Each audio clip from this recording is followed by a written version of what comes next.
Good evening. Welcome to our Municipal Council meeting for Tuesday, June 21st, 2022. I'd like to welcome everybody back. We have all of our members of council tonight in the council chambers, and we have residents in the council chambers as well. Good to see you here. Thank you for coming out.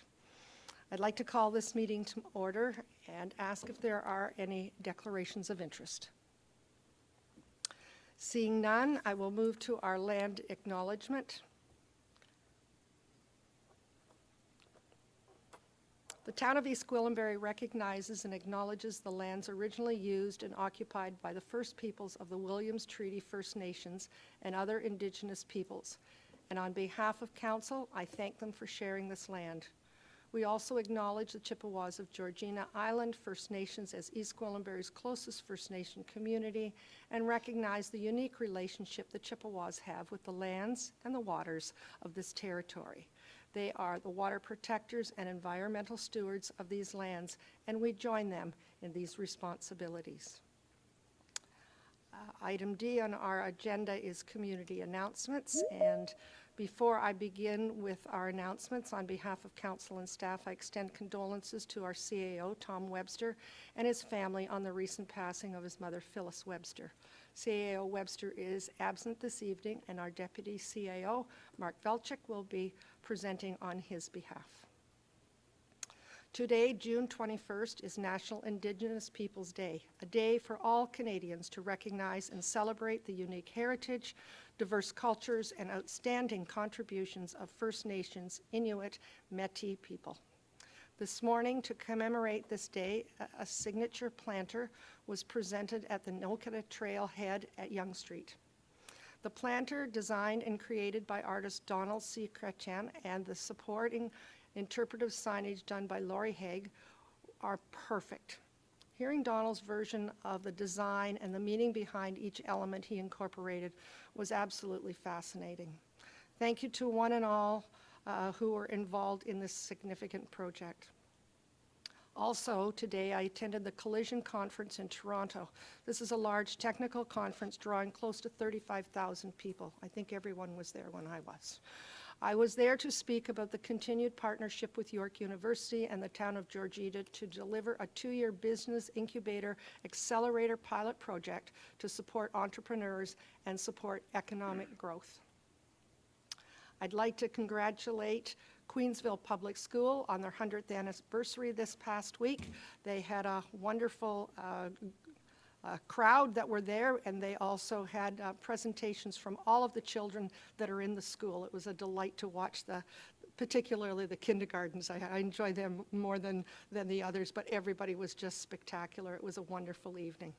And as this is our last meeting prior to the end of the school year, I extend our congratulations and good wishes to all of the students for a safe and enjoyable summer. Now, are there any announcements from Council? Councillor Roy DeClemente, go ahead, please. Thank you very much. Our Arts and Culture Advisory Committee has been very busy. I just wanted to let folks know that registration is open for the art show. They're looking for pieces for the art show that's going to be done in conjunction with Tapestry of Taste in August. They're also planning some live music and cultural activities called Celebrating the Arts at our Farmers Market on July 7th. And so they want people to put that onto their calendars with live performances and some children's activities, raffles, and other surprises in store. And finally, I did want to advise Council that the public art process for the Children of Peace Park, the process has been proceeding quite well. And there are now 2 really amazing proposals that have reached the short list. And so members of council and the community will see sometime in July some engagement with the public. So asking people to vote on their favorites between the 2. So we'll get some public input from our committees, as well as I'm hoping that members of council will also share that with their networks as well. And finally, the Queensville Sharon Community Group is also planning a park party on August 20th at Manorhampton Park from 2 to 4:30. Thank you. Would that be a Saturday or Sunday? believe it's a Saturday, but I can confirm if I have a moment with my calendar. Thank you. Other announcements from members of council? Park opening. I'm not seeing any at this time. Are there any deputations? I have none listed at this time. Thank you, Madam Clerk. And I will move along to item F, and that's presentations and reports. And the first one is with General Manager Marshall. Thank you, Madam Mayor and members of council. This evening we have Glenn Ventrcek here from BDO to report to you on their findings on the annual audit that they've been doing for the past several years. And I hope you'll find that it's good news. And with that, I'll turn it over to Glenn. Thank you, everyone. It's good to see everybody. Maybe we'll have this virtual another year. Maybe hopefully we'll have it in person next year. Conclusion of the December 31st, 2021 audit is wrapping up. So I'm going to walk you through a 2-minute, maybe 3-minute presentation on this little report. So can we go to the next page? So it just highlights that we're at the stage of doing the audit. Financial statements have been drafted, and we'll go to the next page. The next one after that. So just quick highlight, our materiality is a function of what the revenues and expenses are. We don't look at every single invoice or every single dollar amount. We do look at where things are material. So our materiality is roughly $2.35 million. Our performance materiality is the 75% of that. So keep that in mind as we work our way through the rest of the report. We'll keep going. So the status of the audit report. We are basically ready to issue what I call a clean or an unqualified audit opinion. We just need a representation letter back, signed back by finance group. We will do a couple little extra procedures just to review up to today's report, and we need the approval by the mayor and the council. Otherwise, we are basically ready to go. So we'll go to the next page. So within our audit findings, we look at what I call a risk-based audit report. And we do look at certain things that are riskier, things like management overrides or development charges, or a couple other things like fraud. Those types of things are just inherent within doing an audit.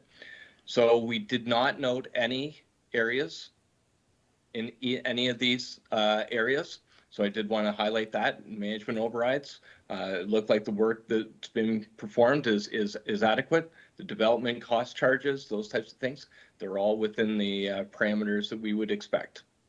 We'll go down to the next page.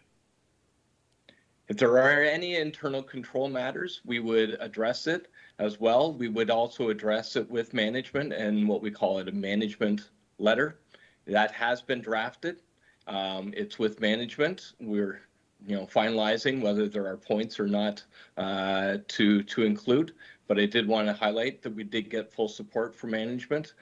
Even though it was still another virtual audit, we still do look at the controls environment and make sure that the controls are adequate so that we can express an unmodified or an unqualified audit opinion. So we'll go to the next page. And the one after that. The next one just kind of highlights, keeping in mind what materiality is. If things are not material, we will summarize it on here and then we'll talk it over with management. In our estimation, there's some old emergency receivables that are sitting on the books. They've been there for a bit. It's not material. Management will tag in after that and keep looking at that as something that happens in the 2022, 2023 timeframe. We also noticed a small little item when we were doing a sample selection of some revenue. It was $10,000. We extrapolated out. It's not material, but again, just want to highlight that there was a small little error, and we just said extrapolate it. Again, it's not material to the overall realm of the municipality. So those are the two items that I would say. Otherwise, everything was fairly clean and in order, per se. We'll go to the next page. So other required communications, these are our institute standards. We do have to talk things like fraud and whether there are any disagreements with management or any other compliance with laws. So based on our understanding of discussions with management, we did not note any of those types of issues to note in the disclosures to the financial statements, per se. We'll go on to the next page. So, municipal world is going to be changing over the next year, 2 or 3. So there are things that are going to be happening with asset retirement obligations. There's also going to be happening with ESG and some reporting issues that way. So in your spare time, if you ever want to read up on some of these, there are some other attached articles or some other literacy that you can brush up on if you so choose. So we wanted to add those recommended resources. We'll keep going. ESG, sustainability. Again, it's going to be in forefront for the next year, 2 or 3. So again, as this evolves, we wanted to highlight that there will be some reporting that we would suggest council and management are familiar with. We'll go on to the next page. So there are new standards coming into play in 2023. So we kind of wanted to highlight some of those. Those are in relation to asset retirement obligations. Those are for things like removal of asbestos and different other fuel tanks and things like that. The key is you have to do it as a 4-step. You look at identifying it, look at the measurement, look how do you recognize it, if it's material, and look at how you measure it. So management is in the process of trying to work their way through the identification side of things. And then as they proceed, they will work with other departments to make sure that they've got it all complete and accurate. But that is something that's going to be in effect before you know it. So by the end of 2023. We'll keep going. Other items that are coming down the pipeline. Anticipate that in the last 2 years, our standards kind of said COVID's been pretty important. So other things like financial instrument and asset management plans and contaminated sites, they've kind of been pushed off to the back burner. But now that we're slowly coming out of the pandemic, our standards are going to start ramping these types of things up. So anticipate some of this stuff will get highlighted and will come into play in the next year or 2 or 3. Next slide. So this is our BDO's consideration, which ones are more significant and which ones are kind of more of a minor impact or things like that, and with some important dates. So AROs are coming into play April 1, 2022, some financial instruments, some revenue, some, if you're into what they call a public-private partnership, those are heavy duty, lots of reading to go in with that. That comes into play in April 2023, and then some intangibles, some changes there. I would say your biggest ones are probably going to be your asset retirement obligations and getting that inventory, that recognition side. Next page. So the next 3 appendices, we are required by our rules to include the copy of the audit report, confirm our independence, and an indication of what the representation letter that management would sign. So those 3 appendices are in there. I'm not going to go through those word for word, but I do want to highlight that they are there for council to appreciate. Are there any questions at this stage? Questions of our presenter? I'm not seeing any at this time. Go ahead. Wow. Excellent. So, not sure if there was time to also go through the draft audit report or any of the financial results. I'm going to push it back to maybe Manager Warren Was that part of the request?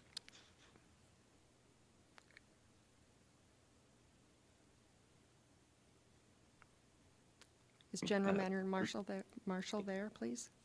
Yeah. Hi, through you, Madam Mayor. There was a summary. Yes, that's the summary. I think that, Glenn, if you could go through that, I think that provides some comparison results from 2020 to 2021. And then after that, we can wrap it up. If we could just take a question before you start, please. Councillor Roy DeClemente, go ahead. Thank you, Madam Mayor. Just wanted to, with respect to the presentation so far, I just wanted to ask about the old accounts receivable balances related to emergency services.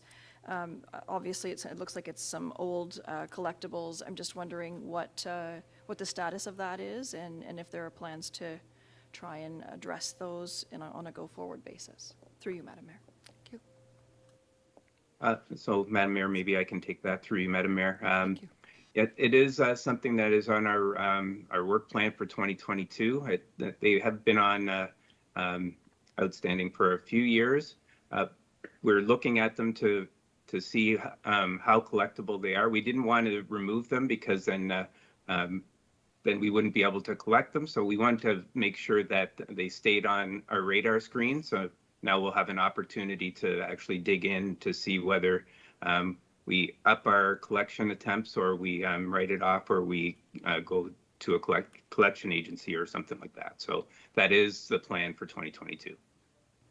Thank you. Through you, Madam Mayor. That makes sense. Even if we get a few dollars out of it, it reduces that amount that's owing to us. Thank you.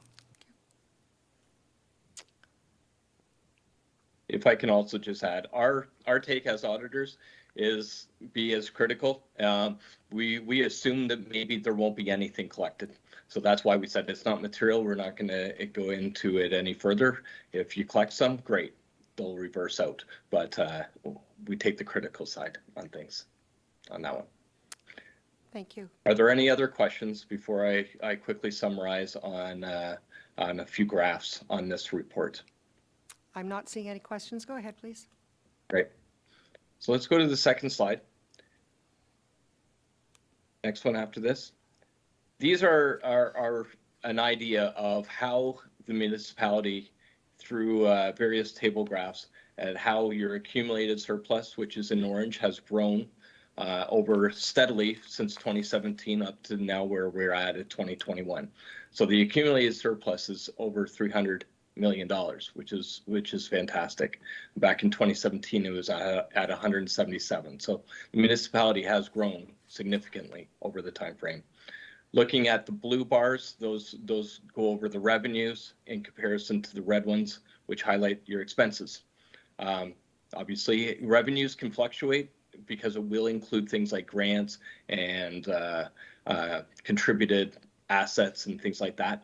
But the bigger features are in the next few slides, which talk about the steadiness of the taxation revenues. So let's go to the next slide. This kind of compares year over year your property tax revenues versus your user charges and some of the other different types of forms of revenue. So in comparison, 2020, your revenues were primarily like 50% was almost between property tax and user charges. This year, it's at 63%. So quite heavily weighted towards property taxes and user charges. Sometimes these can fluctuate year over year, depending on when development charges come through, or all it takes is some contributed tangible capital assets. Like in 2020, 28% of all your revenue was from TCA. This year, it was 13%, still very, very solid, but not nearly as high as it was in 2020 when certain projects concluded on. So in comparison to the revenues, the next ones talk about your expenses. 44% of your expenses relate to salary and wages. That's one of your biggest expenses. You have 29% in contracted services versus 26% last year. And even your amortization is 19 and 17%. So it does add up, and it is part of your expenses. But recognize that your wages have been fairly consistent year over year. Let's go to the last one. I think there was one more. Is there another slide? Apparently not. So that just kind of gives at least a synopsis of your organization. In the prior years, we used to be able to compare it to other N6 organizations. You're ahead of the game as far as getting your statements into this format. There's certain other municipalities that don't have their statements quite drafted, so I didn't want to put the cart before the horse and show information that wasn't quite right. So we've left it just with your municipality numbers. All right. Thank you. Mr. Marshall? Thank you, Madam Mayor. I think that's the end of Glenn's presentation. So if there's any questions for Glenn. Thank you. Questions for Glenn? Councillor Crone, go ahead, please. Thank you, Madam Mayor, and through you to our presenter. I know Councillor Roy DiClemente and I usually race to see who's going to ask this question first, so I'm going to ask it. Is there, having been familiar with our numbers, if you were in our shoes, is there anything that would keep you up at night? Well, I can say that based on our, BDO does a lot of organizations within the municipal world. We're seeing the world changing. We're seeing retirements happening. We're seeing staff changes. We're seeing a lot of different situations happening. So my first side is look at your staffing levels. Make sure that you've got the adequate levels, the right levels. You want to make sure, my take on it is in your finance world, you've got Mr. Balzik's been there for a number of years. Mr. Marshall's also been, I can't remember whether it's got to be close to 5 years now, Warren, that you've been there. You've also got Val and some of the other key people within your finance group. But we are seeing even in areas such as, Parks and Rec and litigation and other things, those areas, people may come and go, and you just want to make sure that you're getting the adequate staffing levels. So that is one thing that I see in the municipal world. I highlighted that there are a couple other accounting standards changing, but I don't think that they have as big an impact to your municipality level. I would highlight through discussions with management that the library is now, their financial stuff is now being overseen by the town as well. So that integration, and those will need the resources from the finance department there. So we want to make sure that that is properly planned and adequately addressed as well to give the library the help it needs as well. So those are some of my comments that I can see, especially as the municipality keeps continuing to expand. So thank you. Good advice. Thank you. Other questions, comments? I'm not seeing any. Could I have a mover and a seconder for the first motion, please? Councillor Crone, Councillor Foster, all those in favor, and that's carried. And the second report is our draft audited financial statements, and General Manager Marshall, would you go ahead, please? Thank you, Madam Mayor, members of council. This report tables our audited financial statements for the year, and here for council approval. As you heard from Mr. Ventrcek, we received an unqualified opinion on our financial statements, which means the statements fairly represent the financial position of the town. This report also outlines some adjustments that were made since we presented a proposal for allocating the operating surplus back in May. So there are a few adjustments. A couple of them relate to the library and their operating reserve. The library has a reserve that they use to fund unplanned operating expenses that occur throughout the year. The council policy that we've adopted has allowed the reserve to to be populated up to an amount equal to 7% of their annual operating budget. So anything that goes over that 7% of the operating budget gets returned to the town and put into our surplus. So one of the adjustments for 2021 was an adjustment to that reserve. That reserve gets populated through surpluses that are generated through the library operating program. So there was an $85,000 that was over the amount that was allowed to be in the reserve. So that was returned back to the town, and that's included into the town surplus. So that adjusts the surplus allocation that we proposed initially. So similar to that, back in 2020, there was a similar adjustment of $165,000 that was returned back to the town. We recorded it incorrectly, so there's an adjustment here to record it to make up for that difference, which reduces the surplus allocation for 2021. There's also an adjustment for $105,000 to record the sale of some of the town's assets that weren't captured. Those are mainly fleet related, but we have adjusted that, and that adds to the town surplus as well.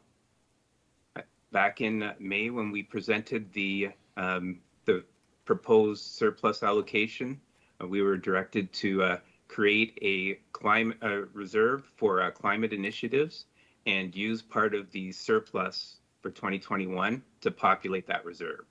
So we've done that, and we've taken it from the vehicle replacement reserve and allocated $100,000 from that reserve into the climate reserve. And finally, there's one more adjustment that I'd like to bring your attention to. You'll see in Appendix 1 under the reserve allocation for working capital, there's a negative allocation, and that should have actually been shown under the vehicle replacement reserve. So that working capital allocation should have been 0, and the vehicle replacement reserve allocation should have been $430,018, and we'll be making that change to reflect that adjustment. So with that, I'm happy to answer any questions. Our Deputy Treasurer, Valerie Dima, is also here to assist as well. Thank you very much. Councillor Roy DeClemente, go ahead, please. Thank you, Madam Mayor. I had two questions or two matters I'd like to bring up. Both are library related. I'll start with the first one, and that is the library surplus, the $84,860 that came from 2021. I was going to request council's support for putting that into the capital asset reserve that's specifically for the library. These surpluses, they're both operating surpluses that came from 2020 and 2021, were mainly salary gapping and mostly related to the pandemic. This wasn't a case of the library not needing the money that was allocated to it, but simply as a matter of being able to operate accordingly.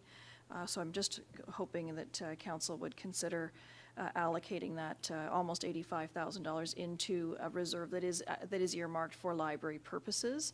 Obviously, we're going to need a significant amount of capital when the Health and Active Living Plaza comes up and the new branch is built. This is money that is still within council's purview. It's not the board's ability to spend. But I just wanted to make sure that the library money was still portioned for it. So I'm looking for your support on that one, please, and thank you. Are you making the motion now? Well, I'm happy to have answer any questions, I guess, since I'm the library liaison to the board. If members of committee have any questions, I'm happy to answer them. Or if not, then I will make that motion. Thank you. Questions? I'm not seeing any. Go ahead, please. So I'll make that motion then, that we direct staff to make that adjustment on the allocation, and I believe Councillor Crone, I heard, was going to second that. Moved by Councillor Crone. Thank Any you. questions? the motion. All those in favor? And that's carried. And then my other matter was also related to the library. It was with respect to the fact that the library's finances are now mixed in with the municipalities as a whole. At this point in the audit documents, it's showing mixed in with the recreation and cultural services. And while that, I understand, is appropriate from the overall scheme of things, it's a challenge from the perspective of our community and wanting to make sure that we had appropriate transparency and accountability for our library board, that there's a separate reporting structure here. And while the board and myself as liaison to that board sees a separate report, members of the community and my colleagues here at the council table don't necessarily see the library's finances split out. And so I would like to, while I recognize it's been done for this year, for the 2022 audit, I would like to see the library's numbers reported separately, obviously within the same umbrella, but just reported separately and not blended in with recreation and cultural services. And I beg your indulgence for that as well. Happy to make that a motion. Certainly makes sense to me. Any questions on that motion? Do I have a seconder for that motion? Councillor Morton. All those in favor? And that's carried. Thank you very much, Madam Mayor. Thank you. Mr. Marshall, do you have anything else for us? I don't believe we have passed item number 2 on our finances as yet. Yeah. Just to, if I may, Madam Mayor, just on that point about the library, the reporting was adjusted based on the provincial change to their reporting standards. So just wanted to just clarify that it wasn't because we had adopted the library and melding them in. It's that the provincial legislation changed how we show the reporting. So if we're going to do that for 2022, we'll have to do that and then do a reconciliation for the province. Thank you. Questions on that discussion? I'm not seeing any. And the last one would be the financial report 2022-07 draft audited financial. And are there any questions? Happy to move it as amended. Thank you very much. And a seconder, Councillor Foster. All those in favor? And that's carried. Mr. Marshall, is there anything else for us at this time regarding our finances? Nothing at this time, Madam Mayor. Any questions of Mr. Marshall? I'm not seeing any. Thank you very much. We will move along to item 3, and that's Development Services Planning Brent's presentation entitled Adoption of Updated Official Plan and Report P 2022-19, Adoption of Updated Official Plan, Town-Initiated Official Plan Review, and this is under file OPA 22.02, and General Manager Cook, I believe you have Mr. Ventrcek first. Go ahead, please. Thank you, Madam Mayor, and we're very pleased to be bringing this item before Council this evening. This presentation and related report in draft OP for your consideration is the culmination of approximately 2 years' worth of extensive consultation, engagement, dialogue, input that we've received from members of council, residents, businesses, stakeholders, and so on. And so I really want to take this opportunity just to commend our staff team. And we're also joined this evening by Mr. Palmer of the Planning Partnership, a consulting firm that has assisted our staff through this entire process. So really want to extend my appreciation to Mr. Palmer, who's here with us. I also want to extend appreciation to Mr. Ramuno, who's not in the chamber this evening because he's in Aurora, but Mr. Ramuno was actually very instrumental in assisting us through, the first half of this process. And so I really think it would be remiss if I didn't acknowledge him. Mr. Cook, our acting general manager, is here, and I want to also extend really sincere appreciation to our interim director of planning, Adam Robb, who has really acted as the point person throughout this process, has been instrumental in not only doing an extensive amount of work to get us to this point, but I really appreciated Mr. Rob's ability to customize a lot of the interactions and engagement exercises with committees and other stakeholders to ensure that they had relevant information and can provide us with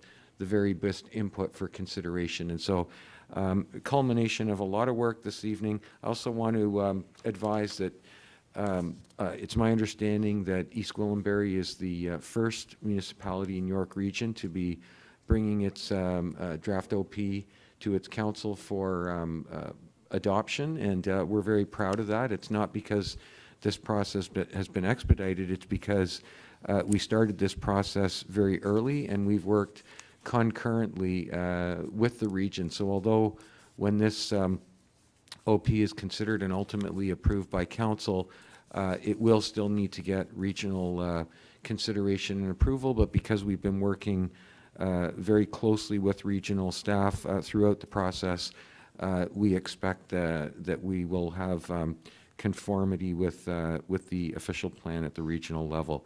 The last thing I'll mention is that in addition to this process, we do have a staff working group that is coordinating all of the master planning exercises that are going to support this incredibly important official plan, which is really the most significant long-term land use planning exercise and document that the town has. So with that as a bit of a preamble, I'd like to turn it over to Mr. Cook and Mr. Rob, who will take us through a brief presentation before your consideration of the OP that's before you. Thank you. Okay. Thank you, Mark, and good evening, Madam Mayor, members of council, and members of the public that's watching. It is my pleasure to introduce and present the updated East Gwillimbury official plan and the urban design manual for council adoption. Now, this is a milestone evening, not just for planning staff, but for every person who played a vital role in the process of developing this plan.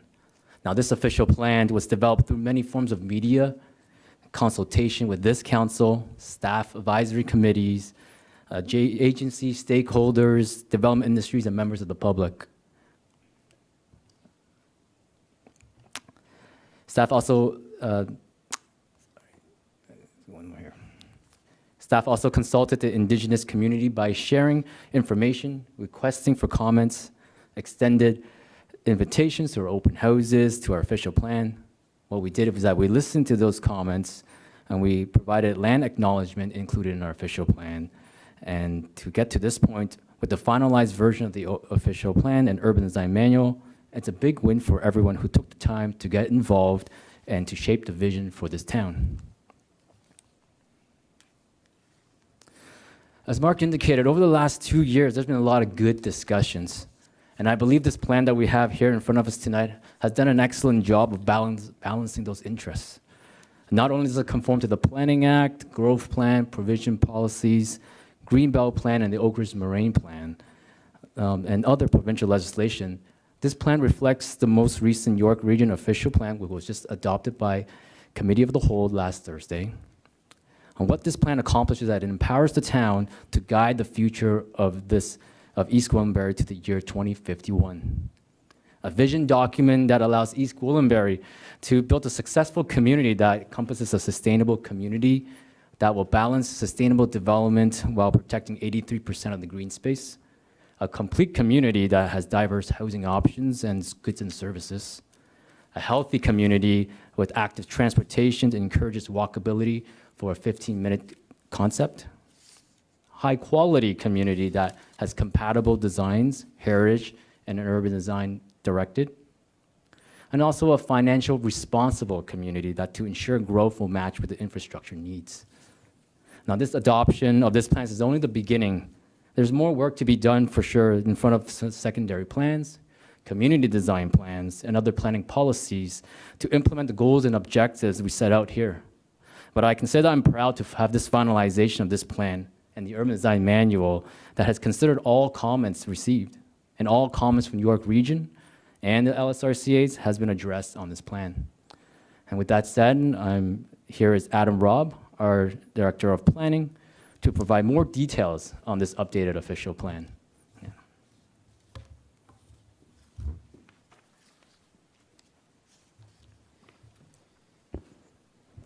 Thank you, Lawrence, and good evening, Madam Mayor and members of council.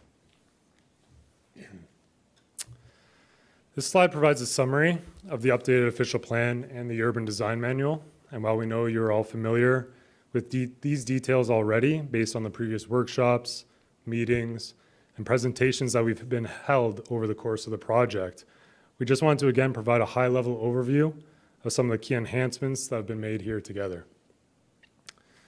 First off, front and center on this slide, we have the updated official plan cover page, which integrates the new town logo and sets the theme as a visually attractive and engaging document. As I will also describe and show in the next few slides, a focus has really been put on adding visuals and diagrams to the documents, such as the angular plane shown at the bottom of this slide, which allows the written policies to be better illustrated and understood. In terms of the policies and updates themselves, the updated official plan again integrates the comments received from the extensive engagement that has been undertaken. And as a high-level overview, the following are some of the key enhancements that have been developed together, including effective phasing and growth management to 2051, including, as Lawrence mentioned, the need for a secondary plan and multiple community design plans for the Whitebelt lands, as well as policies to ensure the orderly completion of communities and guidance on servicing allocation. Additionally, employment land recognition and protection, including for the Bradford Bypass Corridor. Village core performance standards and heritage and urban design policies for compatible development, with the Urban Design Manual as a key comprehensive companion reference document. We have expanded permissions for the post-secondary institution in Queensville to now also enable a healthcare facility. Policies have also been added for additional residential units as an innovative form of housing. As Lawrence also mentioned, the inclusion of our Indigenous land acknowledgement and policies on reconciliation, diversity, and inclusivity, as well as cultural heritage and archaeological protection. Per Council's request, we have also worked with the region to update our GO MTSA major transit station area boundary. And additionally, we have provided a focus on continuing our high standards for environmental protection, including wildlife corridors, sustainable development, and as, again, Lawrence mentioned, protection for over 83% of the town's green space.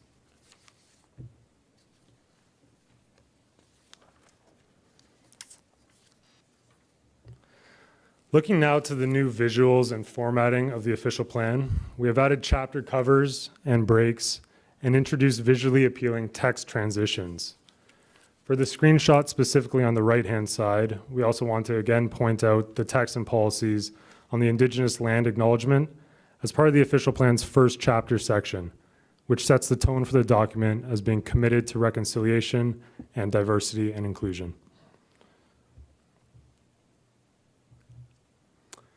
A focus has also been made on adding distinctive headers and visual integration with text. Traditionally, official plans are very technical and, quite honestly, sometimes intimidating documents. And we have heard from the public and made it a priority to have our official plan be inviting, attractive, and highly user-friendly.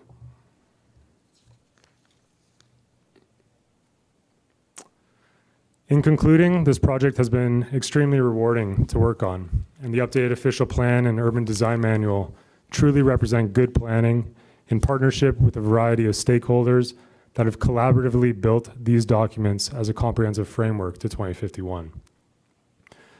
The development of the updated official plan and urban design manual really has been made possible through the collaborative efforts of Madam Mayor and members of council, all of our town advisory committees, the East Gwillimbury Library Board, internal departments and SMT, our Chamber of Commerce, all external review agencies, all members of the public, interested parties and engagement attendees, and Ron Palmer and the Planning Partnership.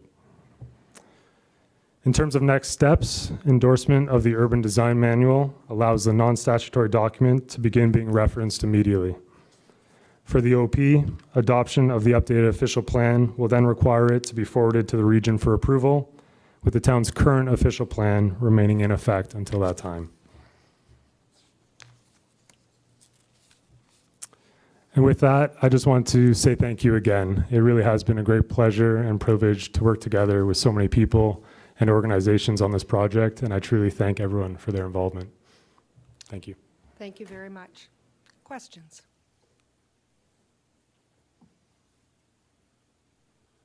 I'm not seeing any. Thank you very much. Madam Clerk, I believe we're down to item 3. Through you, Madam Mayor, there is a prepared motion for council's consideration with respect to the official plan.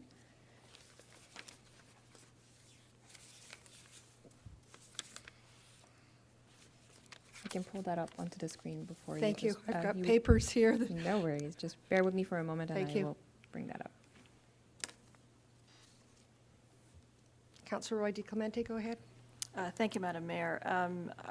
I would like, when this does come up, I would like to request a recorded vote. And following that, I did want to suggest that we have a bit of a discussion regarding our servicing allocation policy. And one of the tools that will help us ensure that this official plan is implemented in a progressive and logical way is to make sure that our servicing allocation policy is up to date, and that we remain in the driver's seat with respect to how and where development takes place in the community. So I'll put that forward, or I'll make that suggestion once we've dealt with this resolution. Thank you. Thank you very much. Be it resolved that Development Services Planning Branch presentation dated June 21st, 2022, entitled Adoption of Updated Official Plan be received, and that Development Services Planning Branch Report P 2022-19 dated June 21st, 2022 regarding the adoption of the town's updated official plan be received, and that council adopt the town's updated official plan, which has been finalized and is included as Appendix 1 to Development Services Report P 2022-19, and that council endorse the associated townwide urban design manual, which has been finalized as included in Appendix 2 to Development Services Report P 2022-19, and that council enact the adoption bylaw for the updated official plan attached as Appendix 3 to Development Services Report P 2022-19, and authorize staff to make an application to the Regional Municipality of York for approval of the updated official plan. Questions? I'm not seeing any. Could I have a mover and a seconder, please? Councillor Persicini, Councillor Crone. Questions? Been asked for a recorded vote. Through you, Madam Mayor, just bear with me for a moment. Councillor Roy DiClemente has requested for a recorded vote. Councillor Roy DiClemente, how do you vote? Yes. Councillor Carruthers, how do you vote? Councillor Crone, how do you vote? Yes. Councillor Foster, how do you vote? Yes. Mayor Haxton, how do you vote? Yes. Councillor Morton, how do you vote? Yes. Councillor Persicini, how do you vote? Yes. Madam Mayor, that motion's been carried unanimously. Thank you very much. Are any questions, comments now? Councillor Crone and then Councillor Carruthers. Go ahead, please. Thank you, Madam Mayor. Just through you to all the staff and consultants and everyone that was on board with this to get this. This is an exercise we go through every 10 years, so your efforts were very much appreciated. Well done. Thank you for putting together this document. It's going to guide our town for the next 10 years. Thank you. Councillor Carruthers, go ahead, please. Thank you. I echo Councillor Crone's comments. I'm very pleased with where we landed with this, and feel like all voices were heard with the input that that was given to our planning staff. I have one question as far as Thinking Green development standards go. Throughout the process, we kept referencing that those would be updated, and I was just wondering if we had a timing on that. Now that this is done, I'm looking for what's the next thing. After you guys catch your breath, when can we look at the Thinking Green standards?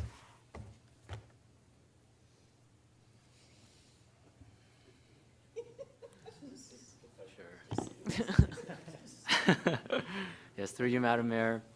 Yes, Thinking Green Design Standards is the next item on the list to be reviewed. And I don't want to steal too much thunder, but I think Deputy CAO will be introducing one new member of staff who will be assisting us with that such standard. So we'll save that for a minute later on tonight. Okay, excellent. The Environmental Advisory Committee has been asking me at every meeting when that's coming forward, so they're looking forward to being consulted on that. Thank you. Councillor Roy DeClemente, go ahead, please. So gentlemen, we gave you about 30 seconds to breathe, and then we gave you more work.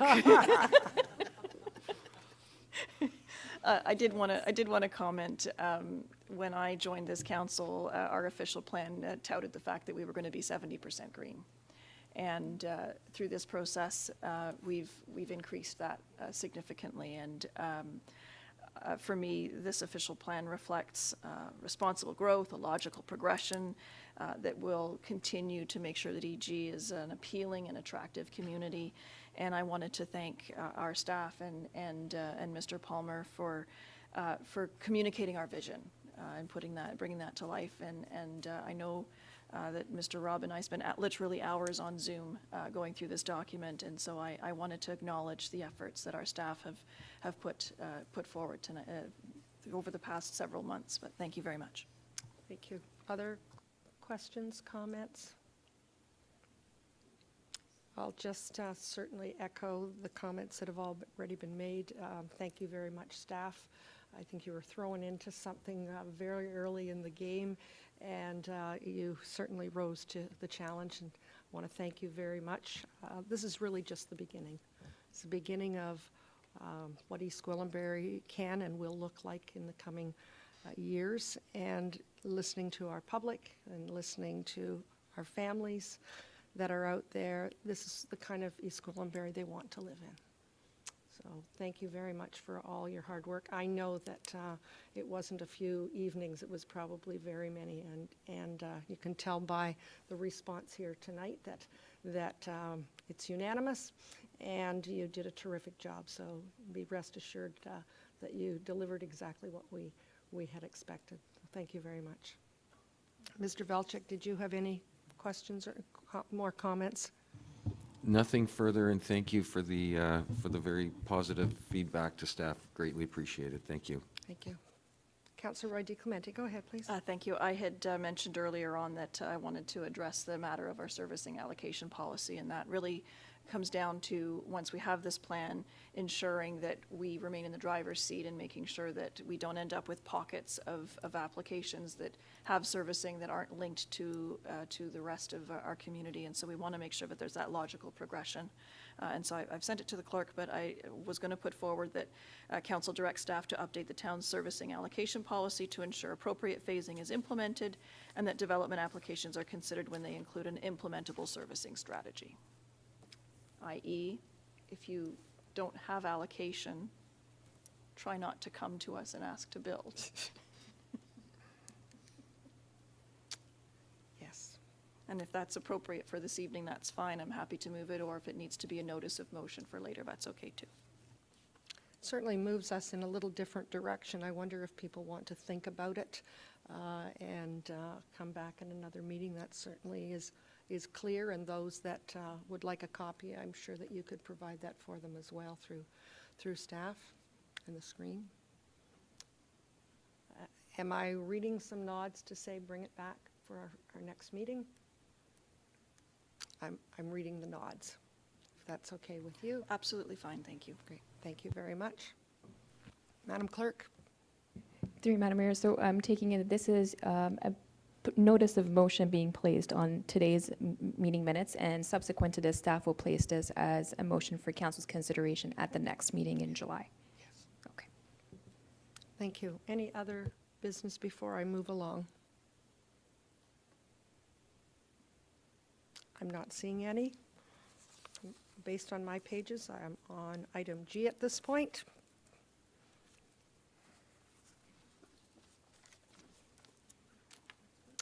Thank you, Mr. Palmer. That's correct, Madam Mayor. You are now under adoption of minutes under item G1. Thank you very much. Okay, so we have our We have our minutes. With respect to item 04 in the June 7th council minutes, I believe there was some confusion with the respect of how the vote was captured. And upon further review, I'd like to have the minutes updated to reflect that the motion pertaining to the 7 proposed Indigenous veteran street names was carried.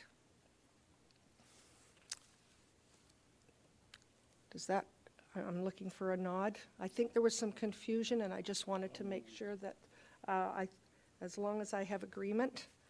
Did I have a raise of hands just to? I did. Thank you. Okay, thank you very much. We are at go ahead. Through you, Madam Mayor. So I believe the intent is to revise the minutes or amend the minutes with respect to that section. So you can just have perhaps a mover and a seconder to adopt the minutes as amended. And it would reflect the changes that you had indicated earlier. I have a mover with Councillor Persicini and seconded by Councillor Morton. Any comments, questions? All in favor? Opposed? That's carried. Thank you very much.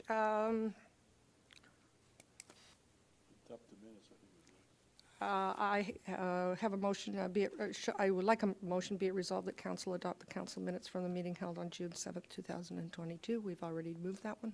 Wonderful. We're into finance. And we have one report from General Manager Marshall, Joint Community Parks, Recreation and Culture, and Finance Report 2022-06, Sharonvit Development Charge Credit Agreement Phase 3. Go ahead, please. Thank you, Madam Mayor, members of council.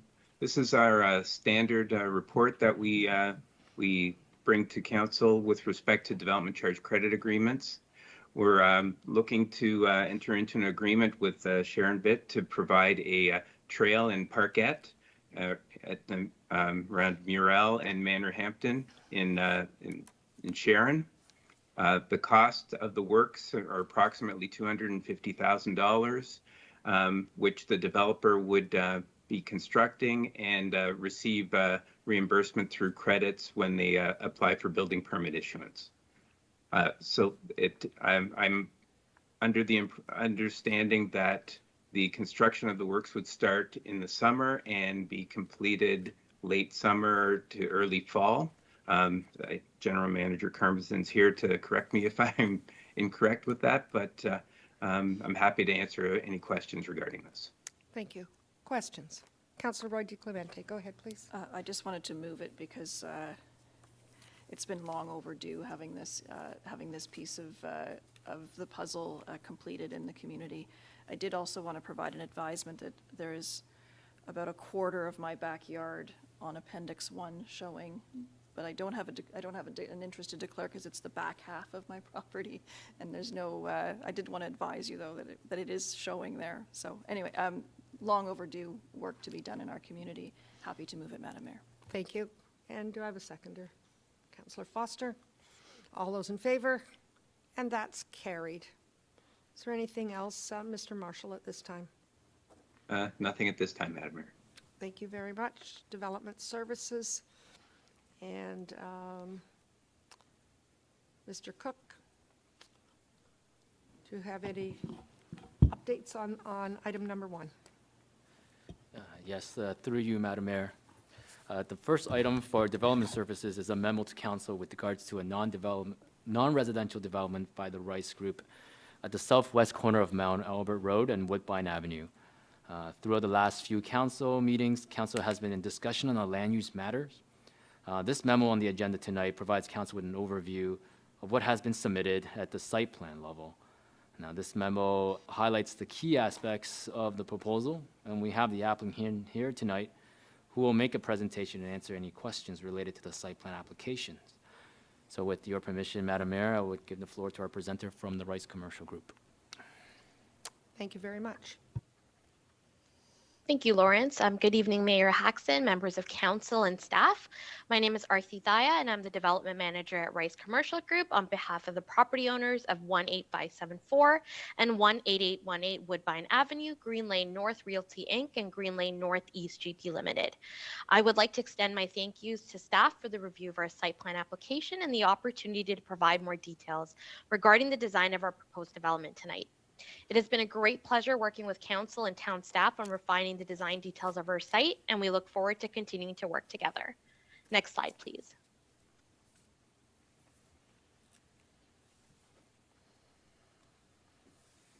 Thank you. The proposed site plan application is currently near completion of circulation and review by all commenting departments and agencies. We anticipate that town staff will be bringing forth a recommendation report to council's consideration and be presented at the July 21st council meeting in order to continue moving forward with the required approvals in place to allow for the issuance of the building permits and site construction to commence. Next slide, please.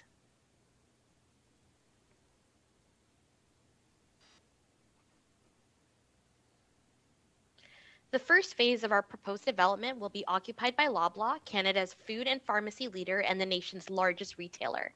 The proposed building is an advanced logistics and distribution center consisting of a total ground floor building area of approximately 1.2 million square feet. The majority of the proposed building consists of a single-story warehouse building surrounded by loading bays and trailer parking. The office component of the building faces Highway 404. This proposed development will attract and support business development and job creation in East Gwillimbury. The building will be constructed using high-quality materials, appropriate lighting, landscaping, and sustainable design elements that ensure the facility is being built in a respectful manner. Next slide, please.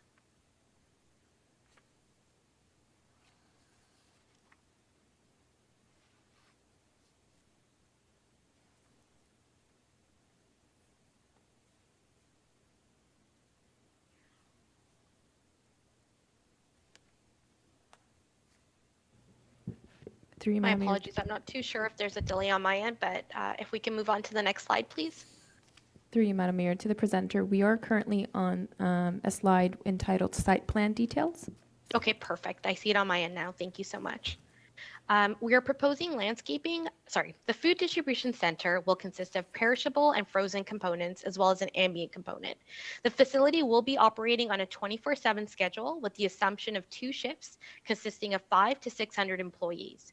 It will encompass a state-of-the-art automation system that has a 12-month lead time on delivery and an 18-month installation and life safety integration period. There are 2 vehicular access points to the site. The northern access is for employee vehicles to access the office portion of the building adjacent to the Highway 404, and the southerly access is for truck traffic only. All truck queuing will occur interior to the site. Next slide, please. We are proposing landscaping across the entire perimeter of the site with an emphasis being placed on landscaping along Woodbine Avenue in between the retaining wall. The plant palette for the lands has been designed to emphasize a diverse selection of native species, a mix of pollinators to support the Butterfly Way project, ornamental grasses, seasonal shrubs, and large tree groupings in order to provide an attractive landscape that will withstand site conditions. A hardy mix of drought-tolerant non-native plants are also being included, though in smaller quantities. Next slide, please. To accommodate a 1.2 million square foot integrated logistics facility, a 100-acre parcel of land that is essentially flat is required. In any land development exercise, the engineering objectives are always to balance the earthworks as efficiently as possible to minimize the removal or importation of material and to reduce our carbon footprint. To achieve this on our site, it does require the removal of material from the western portion of the site and placing it onto the eastern portion. The result is the western portion of the site is lowered and the eastern portion is raised. To ensure the structural integrity of the earthworks, an engineered retaining wall is required on Woodbine Avenue frontage, along with the sound barrier wall to mitigate noise generated from the operations of the site. Through the utilization of urban design elements such as a tiered wall system, a variety of plants, and modern light elements, we're able to add an aesthetic element to the functionality of the retaining wall while developing the streetscape across Woodbine Avenue. Next slide, please. Based on the Transportation Management Plan and Traffic Impact Study, all study intersections are expected to operate within capacity with acceptable levels of service. With our development proposal, we are able to invest in the regional infrastructure through the widening of Woodbine Avenue to a 36-meter rural right-of-way. A traffic signal is also being proposed at the southerly entrance as an added road safety feature with required street lighting as per regional standards along Woodbine Avenue. We are currently working with the town and the region on the active transportation design of our frontage on Woodbine Avenue. Next slide, please.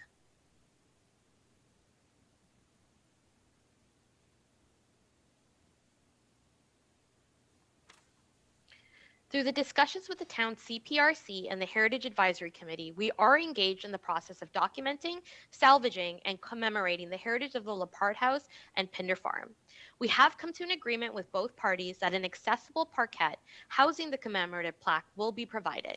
We are currently working with the Heritage Advisory Committee on the wording and design of the commemorative plaque and the utilization of the reclaimed bricks from the Lepard House. We will continue to work with the town's CPRC on the design and the landscaping of the parquet. Next slide, please. A stormwater management wet pond is proposed to provide storm quantity and quality controls for the proposed development as well as a future Phase 2 development. The stormwater management pond is located within the Phase 2 lands, just south of Mount Albert Road and west of Woodbine Avenue. This pond is being designed to provide slow attenuation for the proposed development. The overall site drainage pattern will be largely maintained. The inefficient man-made pond and drainage swale are being compensated for and restored as part of an offsetting strategy and compensation plan. As part of this offsetting strategy, we are proposing an environmental protection area to develop a new wetland and woodlot to ultimately provide a net gain in ecological functions and resilience of the system. Next slide, please. An extension of the town's wastewater system is required to service the subject lands within the Highway 404 Employment Corridor Secondary Plan area. The town-approved civil servicing plan identified the need for a sewage pumping station to service the subject lands with the sewage flows from the secondary plan area to be conveyed to the York Region Sharon Trunk Sewer. This preferred solution includes recommended infrastructure components from the secondary plan civil servicing plan, while providing the flexibility to be upgraded in the future to service additional growth within the secondary plan area. The design of the sewage pump station and associated force main are currently being reviewed and approved by the town and region. Next slide, please. We have been working diligently with the Town of East Gwillimbury, Region of York, and the Conservation Authority to appropriately plan our proposed development to ensure we are maximizing benefits to the communities we are members of through job creation, sustainable practices, and positive ecological offsetting. This distribution center will bring more than 1,000 jobs to the community and generate more than $500,000 in municipal taxes annually. The community will also benefit from $7 million in development charges that will be used to assist in funding parks, trails, and other community amenities. York Region will also be generating approximately $30.5 million in regional development charge revenue, as well as a $1.5 million East Gwillimbury School Board charge revenue as well. Next slide, please. When reviewing the detailed design of this site, not only were the project's economic benefits considered, but also the sustainable measures that could be implemented as outlined in the town's Thinking Green design standards. A white reflective roof membrane is planned for a 1.2 million square foot span over the entire facility to improve building efficiency by reducing the heat island effect. To further assist with increasing electrical efficiency and offset energy generation needs, Loblaw has planned for one of Canada's largest rooftop systems, PV, to be installed at this site. Bird-friendly glazing systems is being incorporated with the office building, with high-efficiency glazing being utilized to reduce solar gain. All exterior lights will be down-facing and designed to reduce light pollution. They will be functioning either on a timer or motion sensor. We have received confirmation this week from the MTO that they have approved the lighting scheme for this development, as it is in close proximity to the Highway 404. Future electrical vehicle infrastructure provisions for both cars, shunt trucks, and transportation vehicles are being made at this time. Next slide, please. Beyond the initiatives being taken as part of the town's Thinking Green design standards, we have been working with Loblaw to identify other areas of the building construction that we can explore more energy efficient options and future proof where possible, so we're ready to leverage future technology advances. From an architectural design perspective, the building is designed to meet and exceed the National Energy Code of Canada for buildings, as well as the current Ontario Building Code. Interior finishes and systems are being designed with recyclable contents, and increased building insulation and airtight construction detailing of the building envelope is being implemented to reduce overall building energy consumption. Amenities such as dedicated carpooling stalls and collection areas of recycling of materials are being introduced to encourage more sustainable practices amongst employees.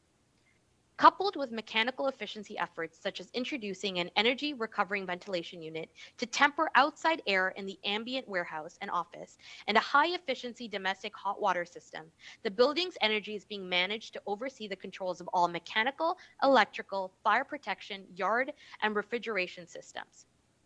The refrigeration system is being designed to provide optimum energy efficiency through the use of natural ammonia as a refrigerant.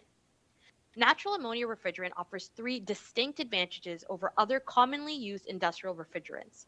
First, ammonia is the most environmentally friendly refrigerant on the market. It does not deplete the ozone layer and does not contribute to global warming. Second, ammonia's thermodynamic qualities are superior to any refrigerant on the market by far. As a result, they are the most energy efficient refrigerant. Third, ammonia's recognizable odor is its greatest safety asset. Unlike most industrial refrigerants that have no odor, ammonia's refrigeration has a proven safety record in this regard because leaks are likely not to escape detection. Next slide, please. Not only does the building incorporate environmental sustainability practices and future-proofing initiatives, but our overall site does as well.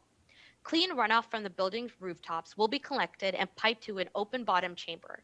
This accounts for 70% of annual rainfall depth to be collected and infiltrated by the proposed chambers to assist in groundwater recharge. The clean water harvesting that is being provided through rooftop rainwater collection will be used to sustain the created wetlands. Through the created wetlands and woodlands, we are producing a more connected and biologically diverse ecosystem than the removed areas such as the man-made pond and the drainage swale. Natural heritage features will be replicated and enhanced, providing continued carbon reduction opportunities and enhanced flood mitigation. Biodiversity improvements are also being provided by including breeding and overwintering habitats for amphibians, basking and nesting and overwintering habitats for turtles, and foraging, nesting, and rearing habitats for birds.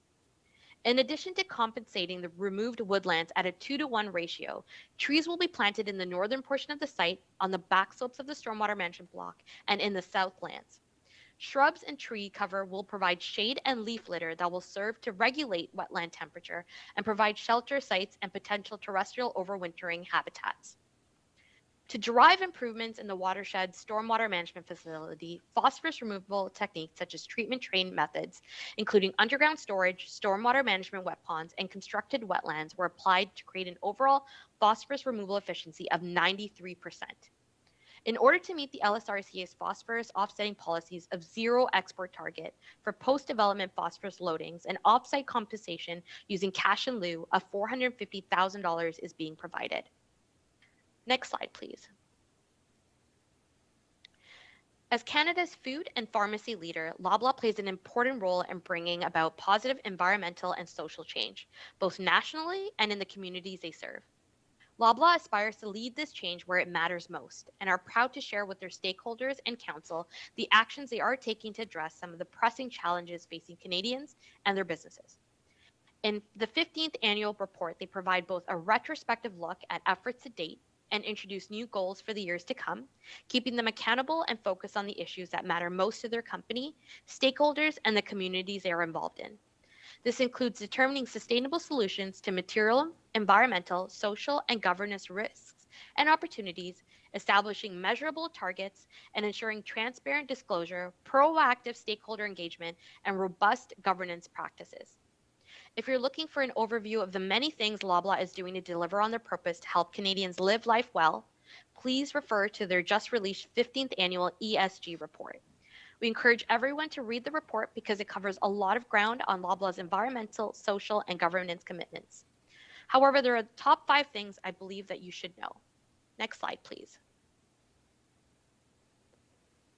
There are 2 components to their efforts. Loblaw is focused on fighting climate change and advancing social equity.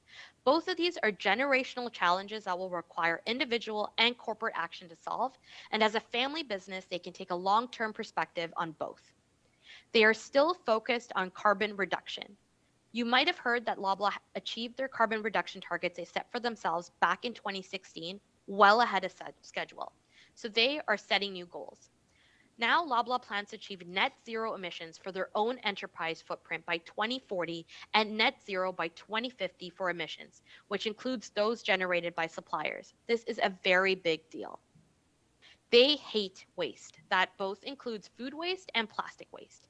Loblaw plans to send zero food waste to landfills by 2030, and over the next 24 months, expects every one of their stores to achieve measurable food waste reductions. They are also reducing plastic waste by making all control brand and in-store plastic packaging recyclable or reusable by 2025. In addition, Loblaw has invested $1 million in plastic research and community cleanups. Loblaw also takes advancing social equity as an importance. Loblaw is deploying an inclusion training program to all 200,000 of their colleagues. They plan to achieve representation goals for their management, executives, and board of directors by the end of 2024. Loblaw supports the President's Choice Children's Charity with the goal of helping to feed 1 million children annually by 2025. They also support the efforts of the Love You by Shoppers Drug Mart program to help women stay healthy and safe through improved access to care. This is just 2 of many social equity programs and efforts Loblaw is pursuing. 2021 was also a record year for giving for Loblaws. Last year, thanks to the generosity of customers, colleagues, employees, and partners, Loblaws raised and donated a record of $96 million to help fund research, support charities, and various not-for-profit across Canada. Next slide, please.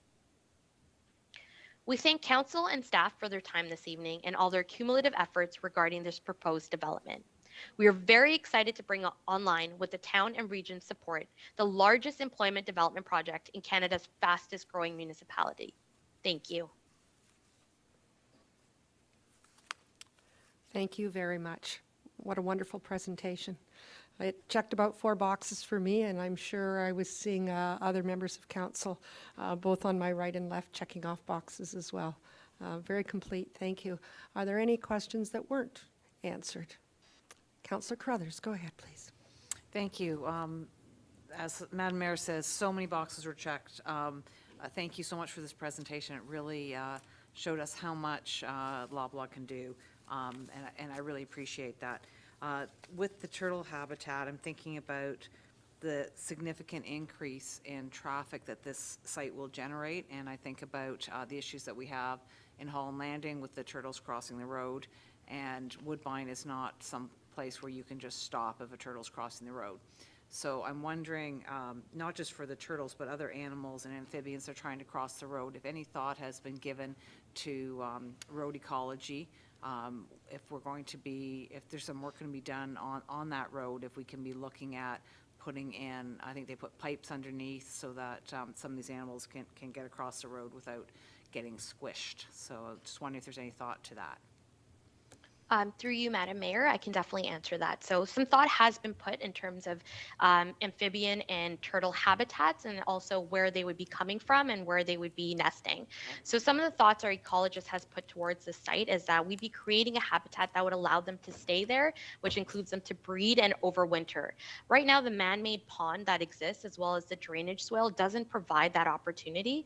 And we did notice that when we were out on site, that the turtles were not nesting there anymore because it's not working for their habitat, and it's highly inefficient. So we're hoping with the creation of this new wetland, as well as the associated woodlands that abut it, we're creating a more cohesive environment for them to continue to exist there, as well as continue to nest there, as well as overwinter there.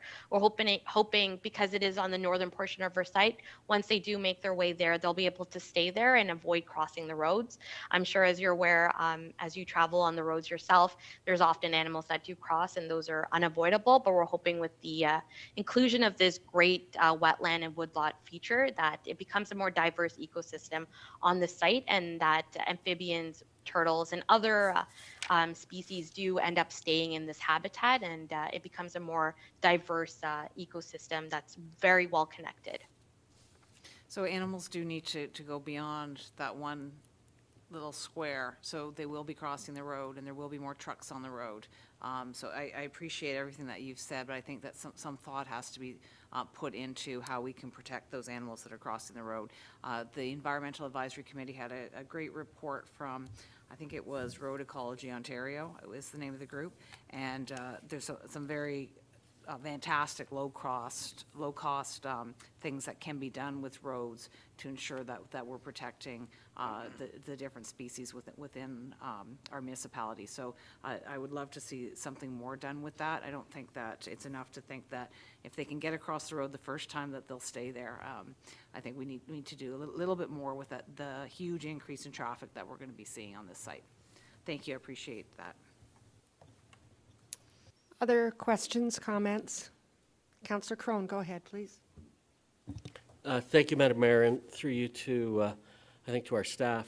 I appreciate, well, first of all, I'll address to our presenter. Thank you very much for the presentation. I think I can safely say that you folks are working hard to make this a great site, and that is duly noted. But to staff, I'd like to direct the question: Have the neighbors? I think there were a few interested parties that live nearby the site. Have they been shown the site plan? I know I said at a few meetings back that along Woodbine I didn't want to see I think I called it a Berlin Wall, and I think they've done what I think is a decent job of making it visually appealing. Although I don't live across from it, so I'd just be curious if the local residents have had a chance to chime in on this and if they've been consulted. So through you, Madam Mayor, the interested residents has not directly been contacted and forwarded these sets of presentation documents. However, these are on our websites, and prior to any recommendations for council, we will be directly notifying the applicants. Tonight here, it was only a memo to introduce the application at hand. But subsequently after this meeting, we will be contacting the residents to go through some of the details as you have seen tonight here. So. Okay. Thank you, Madam Mayor. That's good. I'm glad that they'll be hearing. Just one last question.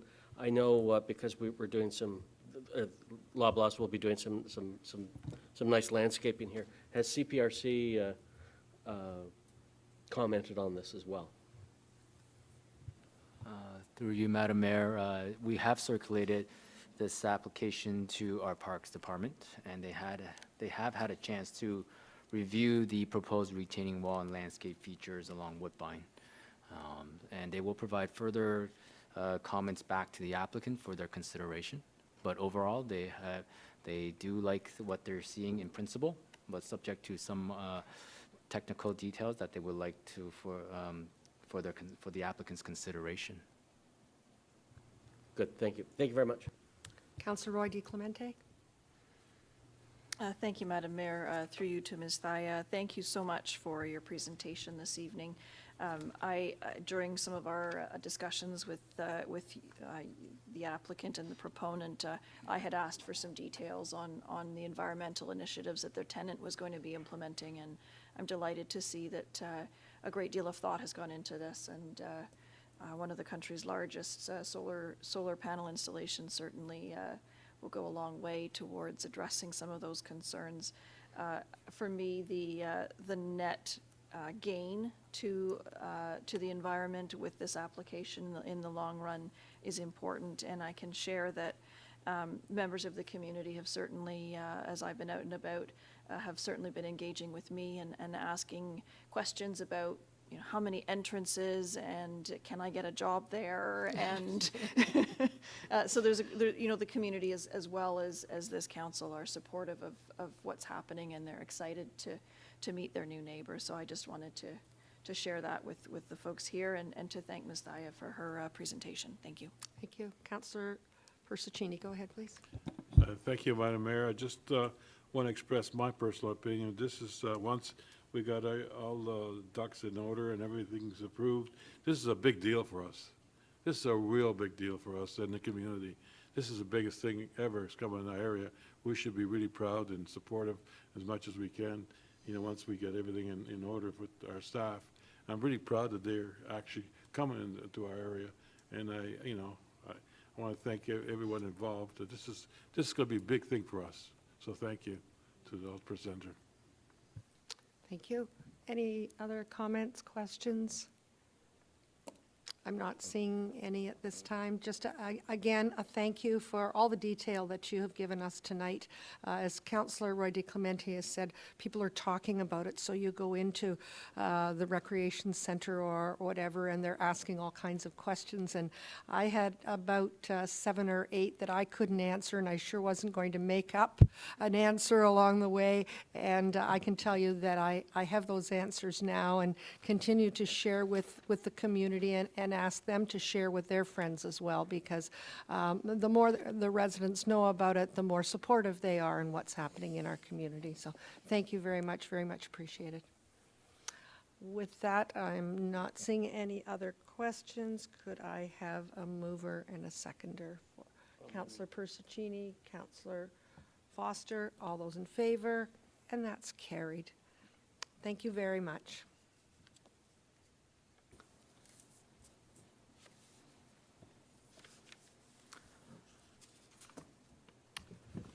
Through you, Madam Mayor, you are on item I2. I'm sorry? We're now on I2. I2, yes. I2. And this is Planning Branch Memo, Green Lane North Realty, Inc., and Green Lane North East GP Limited Phase 1, and this is 18574 and 18818 Woodbine Avenue. Go ahead, please.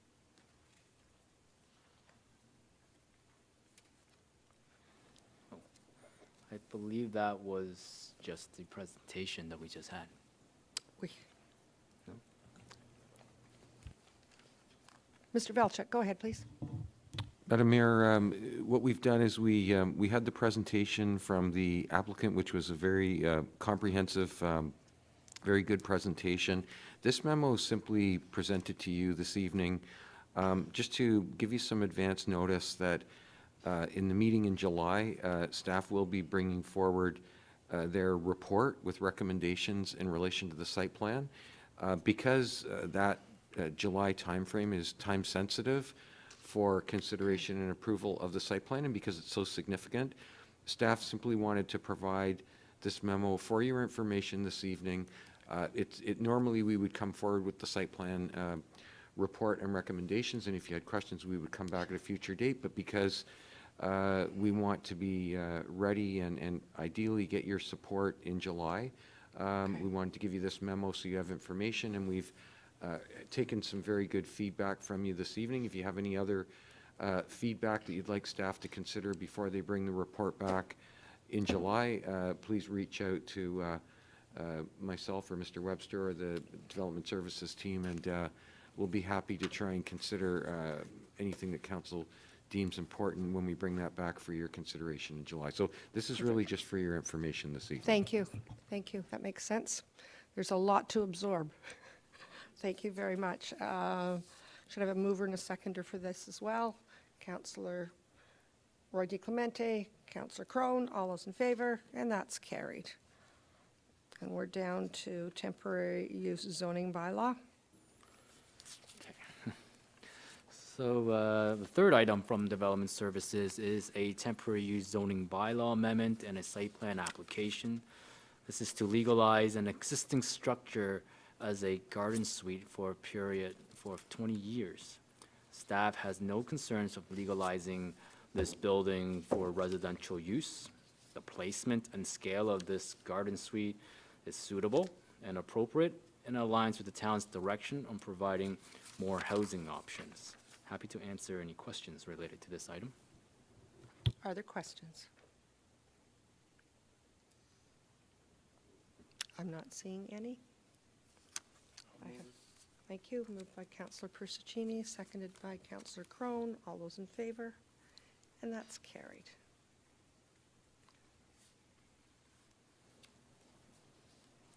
We are at item number 4, and that is updates to the site plan control bylaw in response to the Provincial Bill 109.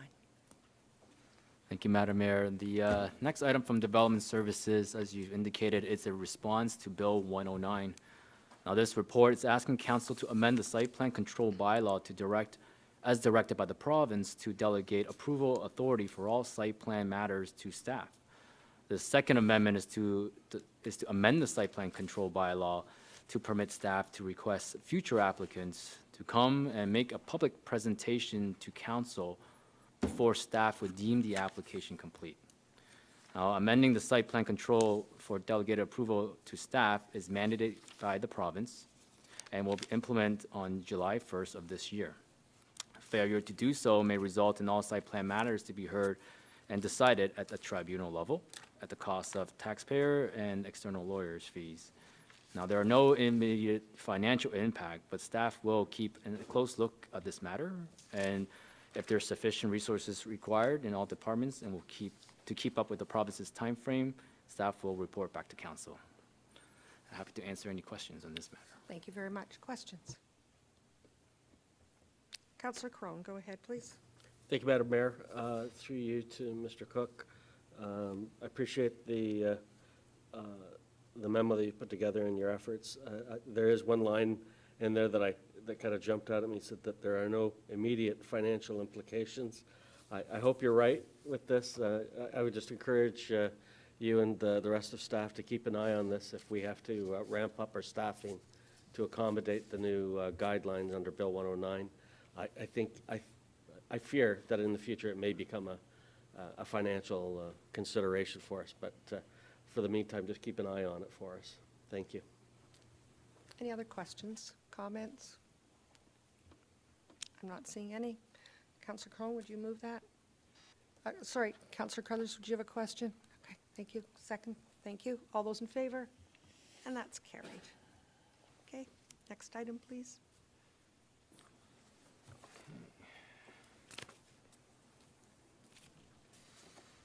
Thank you, Madam Mayor. The next item is regards to a removal of H holding symbol application for the recently site plan approved application on the northwest corner of Mount Albert Road and Leslie Street behind the Riviera Retirement Home that's currently under construction.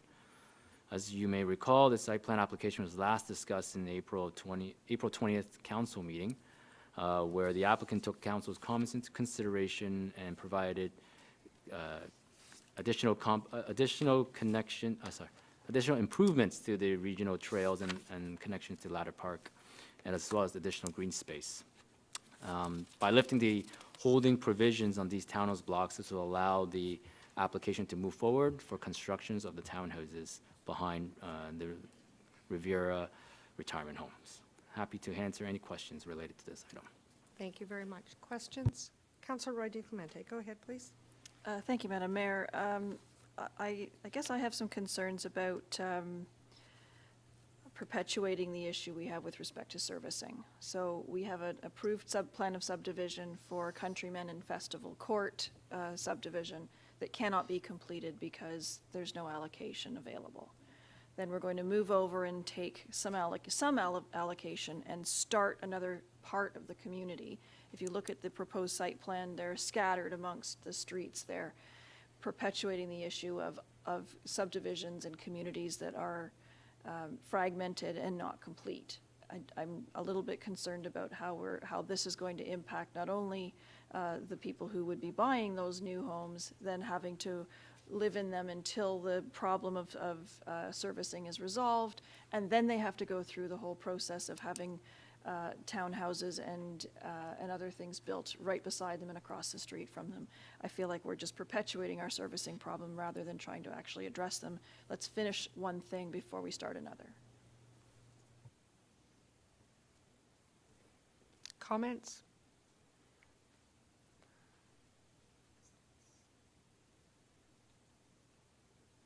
Who would like to tackle this one? Yeah, not all at once. Sorry, I didn't really hear the, it was more of a statement than a question at hand, so can you repeat the specific question for staff? There wasn't actually a specific question for staff, other than perhaps if staff could comment, rather than a question, could comment on the appropriateness of taking allocation from one subdivision, giving it to another portion of a subdivision when neither of those neighborhoods can be completed at this time. So through you, Madam Mayor, I'll provide a comment to this, to the councillor's statement. When council approved the Riviera retirement home, which is currently under construction, it provided access off of Mount Albert Road into a temporary access off of Leslie Street for emergency services. So through the lifting of the holes of this application, it will allow the owners to complete this corner to provide full access from Mount Albert to connection to Leslie Street. The Riviera parking lot it's connected to this internal road system. The Riviera retirement home also plays conjunction with the proposed townhouses here as a continuum of care. There's a transition between those that may live in the townhomes and transitions them into the Riviera retirement home facilities. There's also a number of items that, through this development, that will help improve the regional trail, as we indicated in the last council meeting, that will help improve the surrounding areas more so than the previous draft approved as a block. Currently, that block, as shown in Appendix 1 of the staff report, if clerks can put that on the screen, I think that might help with the visuals.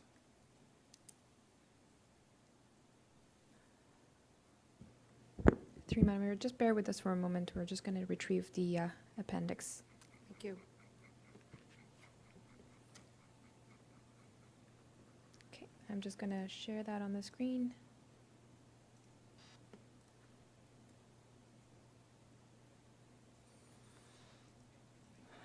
Thank you. As you can see here, and yeah, the existing street Countryman is a block on its own. There is no development on it. There's no building or structure that's being currently under construction. However, in the corner of Mount Albert and Leslie Street, although you won't see it on this aerial imagery, but when you go on the site, you will see large constructions happening. Without the lifting of this H and providing the townhomes here, we will have the Riviera home constructed, and people that are living there will be looking at a half-completed road and stub, and similar to what we see along Morale and the other parts of Sharon.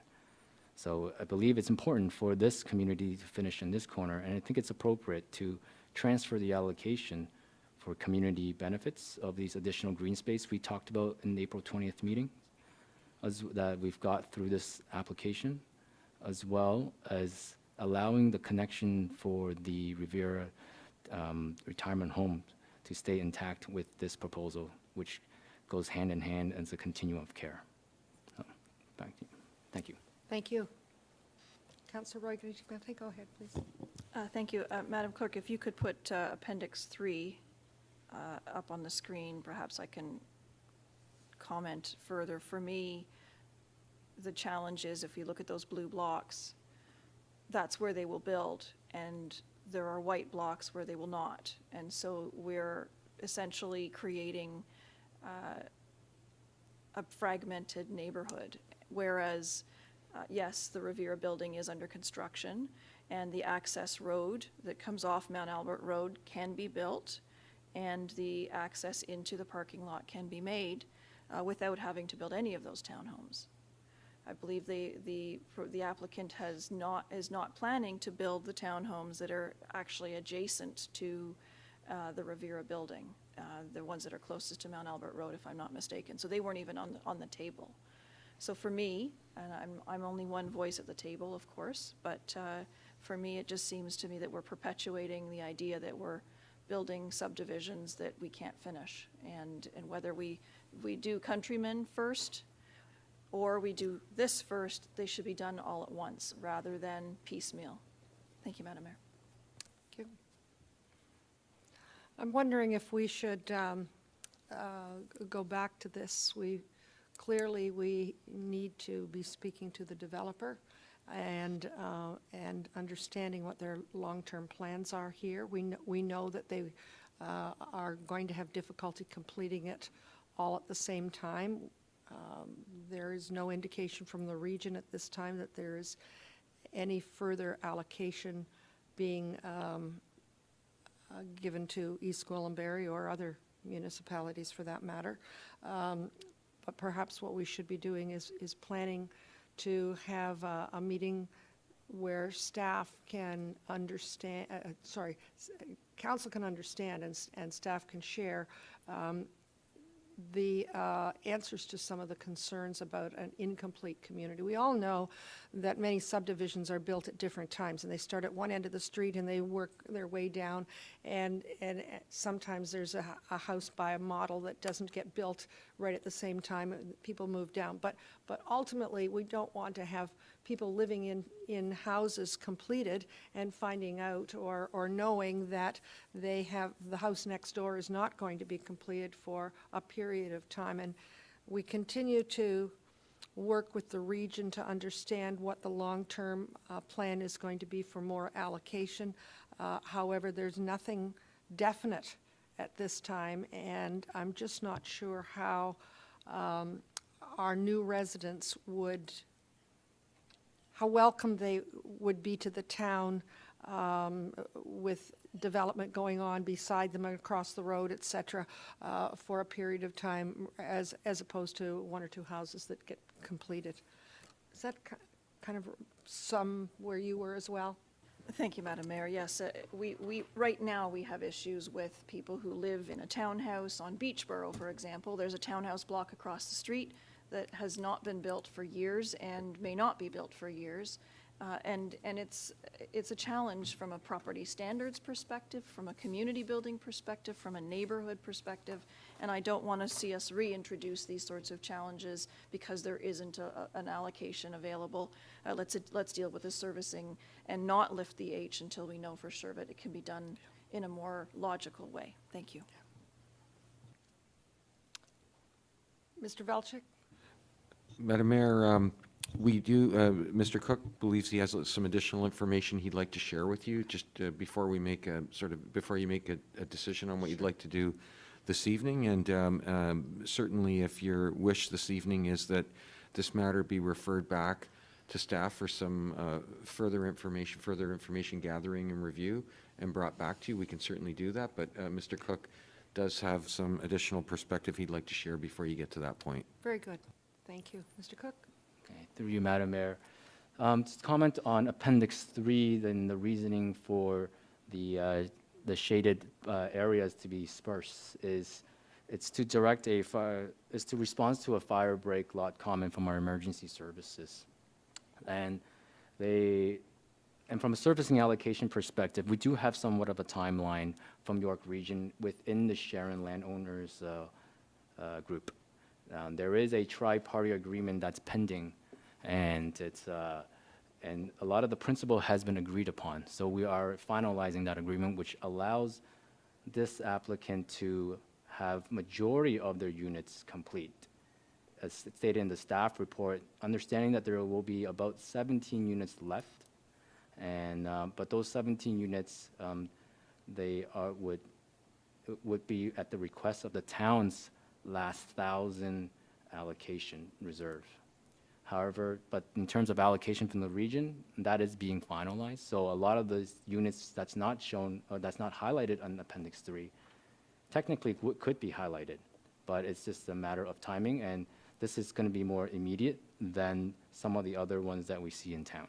And as a result, from a staff level, we think it's appropriate to move forward at this time with these 4 blocks, and then provide council with subsequent H removals once we finalize that tri-party agreement with the region, which is scheduled for the end of this year, to be honest.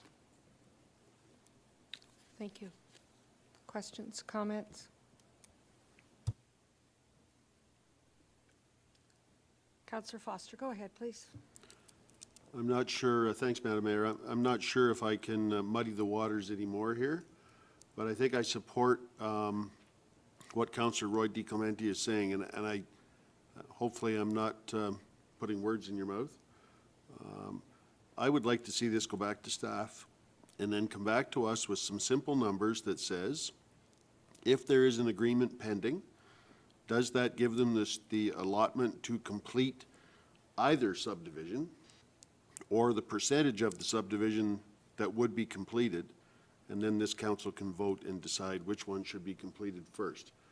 If we can come very close to completion of the Countryman side first, depending on numbers, then that should go first. It seems very simple to me. Thank you. Thank you. Other comments, questions? Mr. Feljik, obviously, this has some time sensitivity to it. However, I'm hearing from members of council that they would like to have more information. We certainly hear that our planner is supporting the idea of moving forward. I'm quite sure I heard staff are confident. But I'm hearing also that we don't have the same confidence on the table here. So I'm wondering if we are a month before we're back. There's nothing to say that if there is more information that can be obtained, I can call a special council meeting at any time for this. I am well aware that summertime is the time that developers want to move without frost in the ground and all those kinds of things that cost more money and take a lot longer. And if in fact we have some answers, I certainly would be prepared to call a special council meeting to flush out the answers that perhaps we don't have, or new ideas that may be able to take place to give council a better comfort level.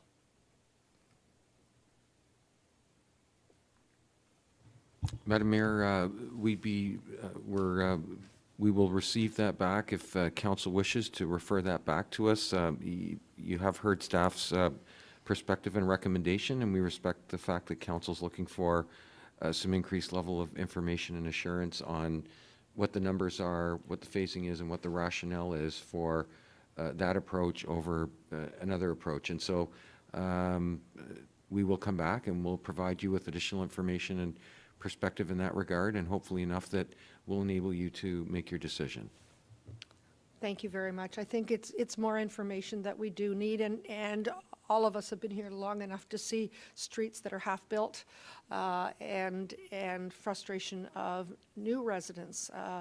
It would be bad enough that it was existing residents, but new residents that have come to start a new life in our community and have a very bad taste in their mouth very quickly. So I think if we can agree to have another meeting at the call of the chair, it may be a week, it may be much greater than that, but at least there, with more information, I think there's a confidence level with members of council.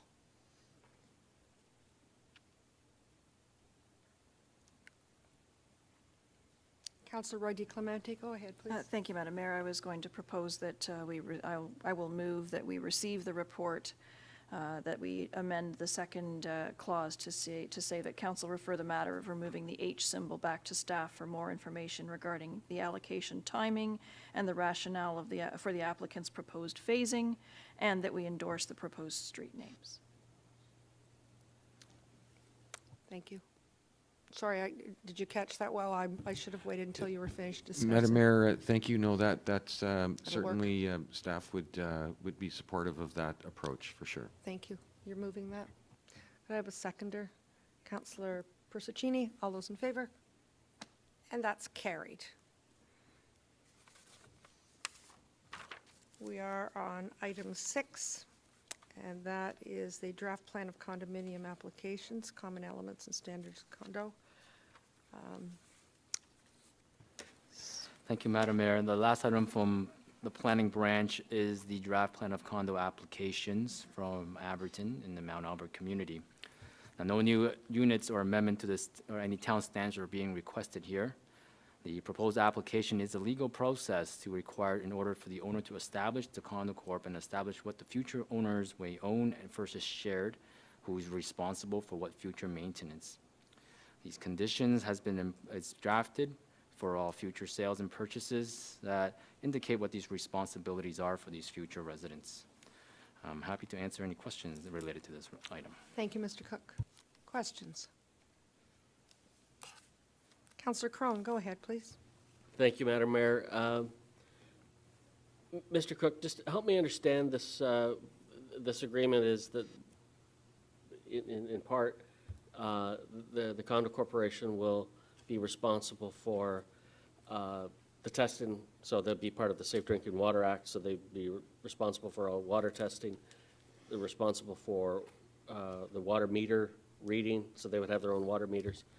And they would be responsible for all snow removal and garbage removal. Is that, have I got that right?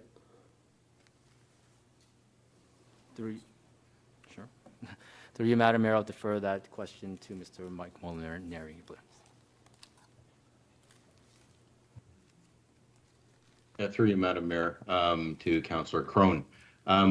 Yes, the legislation for the Safe Water Drinking Act is still in place, so they would be subject to those regulations, just like every other condominium development in town is subject to them. And we're closely monitoring that with the MECP. And if there are any changes, and in fact, we've actually asked them for some clarification with regards to this file. So we're hoping that we can get some clarification from them.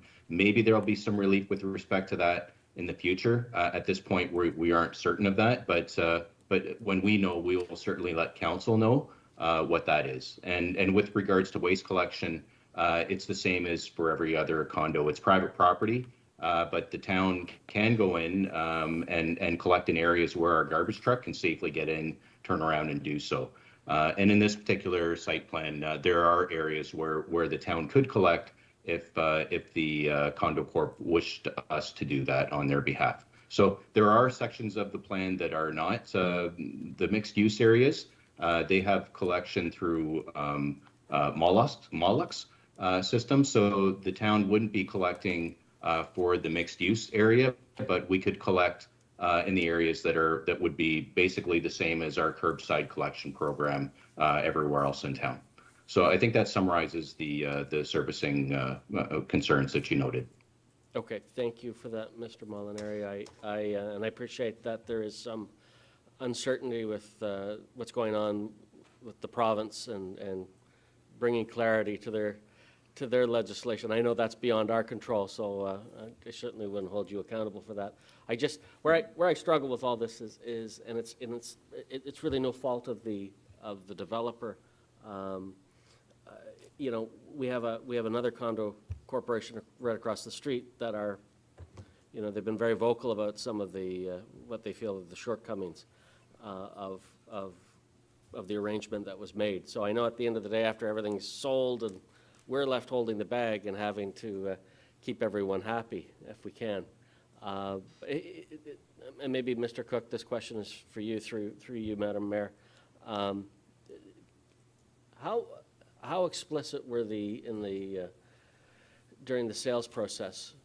Were we with the future owners that this would that they would be responsible for those services that we just noted? I would hate to hear that any of them were a surprise. Can you attest to the openness of that, their declaration of what they were responsible for?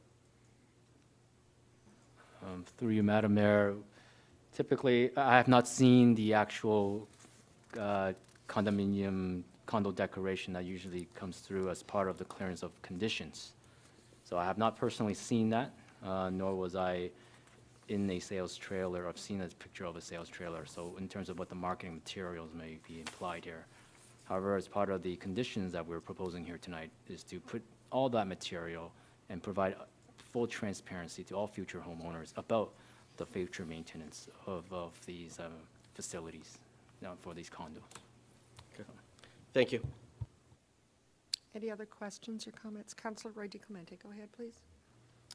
I was going to suggest, given that the conditions of their site plan approval note that they are to be delivering the mixed-use commercial and residential building first, that perhaps we start by approving that condo application, so the CDM 21.02, we do that one first, and maybe we hold the towns and the common elements condominium until that commercial building is complete, or at least well underway, so that they're that the timing of their site plan conditions is actually upheld.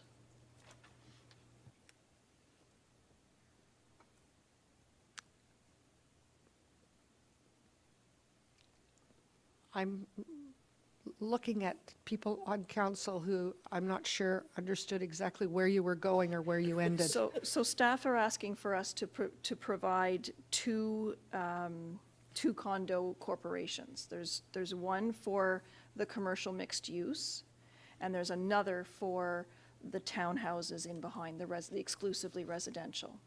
The terms of their site plan agreement provide that they must deliver the mixed-use commercial building first before the townhouses come into play.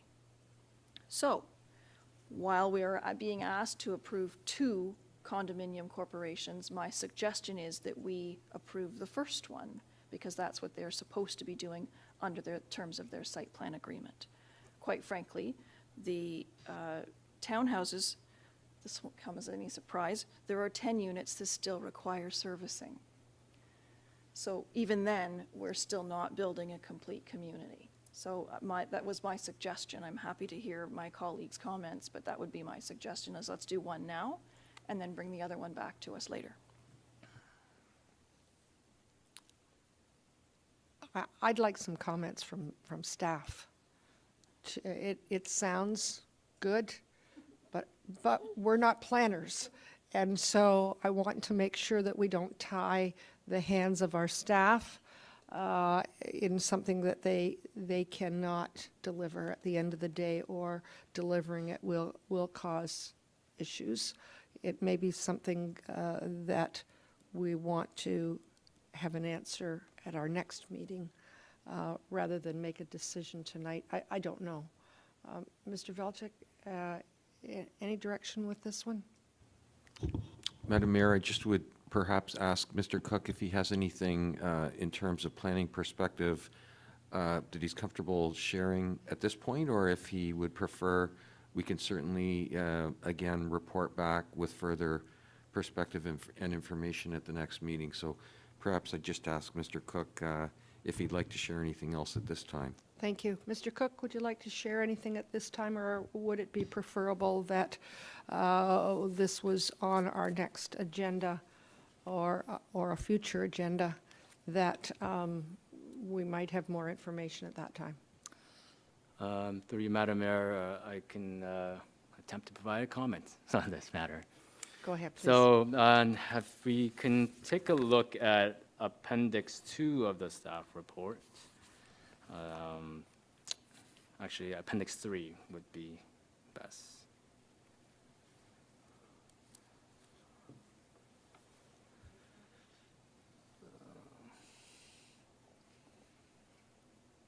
Go ahead. Is it up on the screen?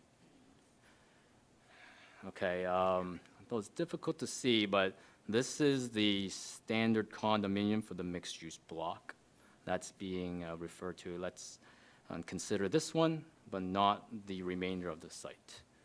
Now, if we were to go ahead with that, you'll notice that there is no road coming off of Center Street to access this standard condo. Without the common element condo, which establishes what is shared, the standard condo will have no access over those lands and get into the standard condo. As such, it's actually important that we approve both at the same time, or the common element first before the standard condo, seeing how it relates to each other. So that is one point I'd like to provide. The other items refers to just the Averton's commitment for the mixed-use development. Once again, council extended their building permits for another 6 months. If they don't build that, they will get, within the 6-month time frame, there will be no more extension, which that means that by the end of this year, they have to get the mixed-use building started.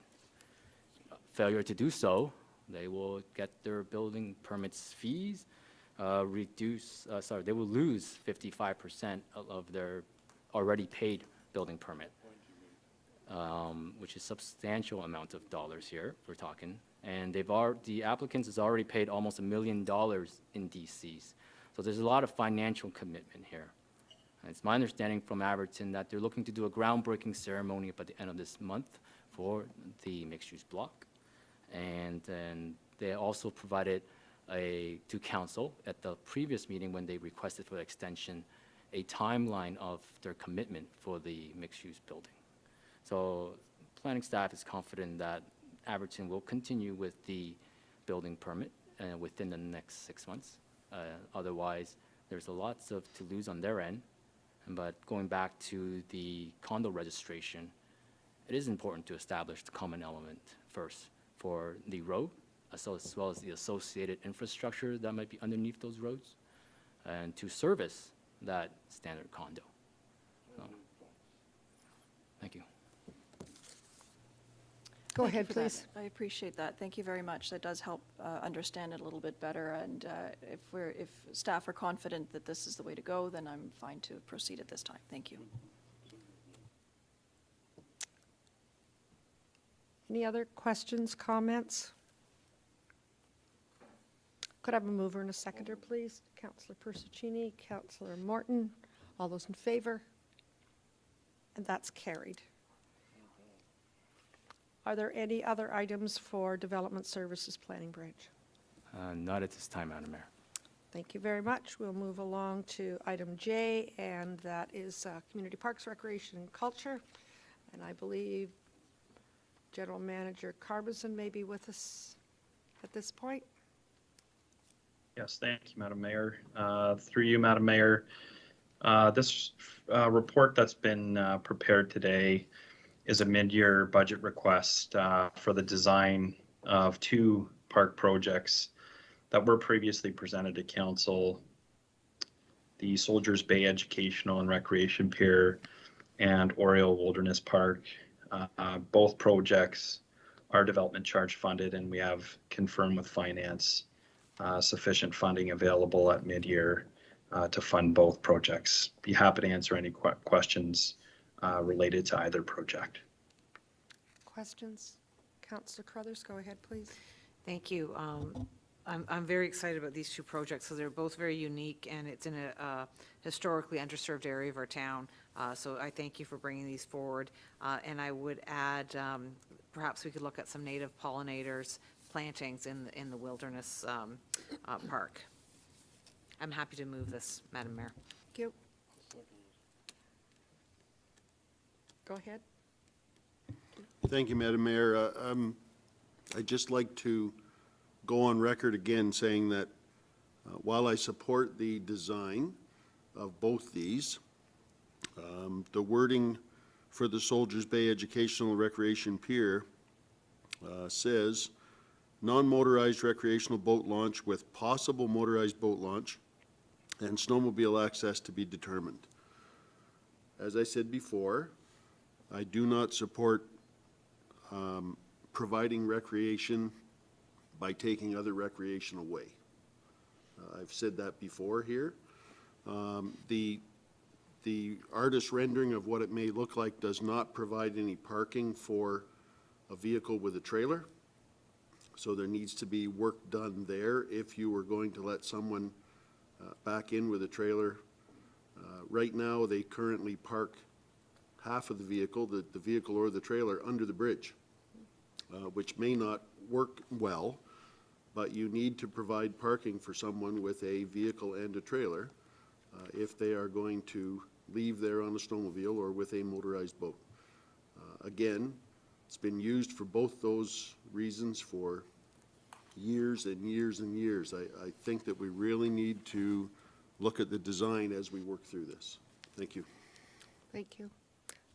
I agree with you. I was with the mayor of Georgina today and asking about, they have some areas similar to this on the lake, and she said the difficulty is that the parking lot is filled up with trailers and cars and trucks, and they don't live in your municipality. They come to use the facilities, and as a result, it's who gets there first to be able to use it. So we just need to be very aware of those kinds of issues along the way. Perhaps we could tap them for some of their signage, et cetera. It might be better early than late. But I certainly am supportive of this. Any other questions, comments? Moved by Councillor Persicini, seconded by Councillor... Okay, Councillor Crothers moved it. Councillor Persicini is seconding it. All those in favor? And that's carried. Thank you very much. Mr. Karmazin, is there anything else that we should be aware of tonight? Through you, Madam Mayor, nothing further at this time. Thank you. Thank you very much. We're on item K, and that's Emergency and Community Safety Services with Chief McKenzie. Yes, thank you, Your Honor. The memo tonight from ECSS is for council awareness only, and it highlights a sector-specific training program for staff on the concept of good mental health and building resilience. Excuse me, this is in addition to the current FEAP programs that are offered by the town. And the training, or sorry, the Working Mind First Responder program has been adapted to the fire service from the original format created by the Department of National Defense. It provides firefighters with ways to develop and maintain their well-being. So our staff have all received, the last 2 years, all staff have received the valuable training and would now be done every 2 years on a continuous basis. And what we're planning to do is also incorporate it into the recruit training of our new POC firefighters. Happy to take any questions. Thank you. Questions of the chief? I'm not seeing any. Do I have a mover and a seconder? Councillor Roy DiClemente, moving.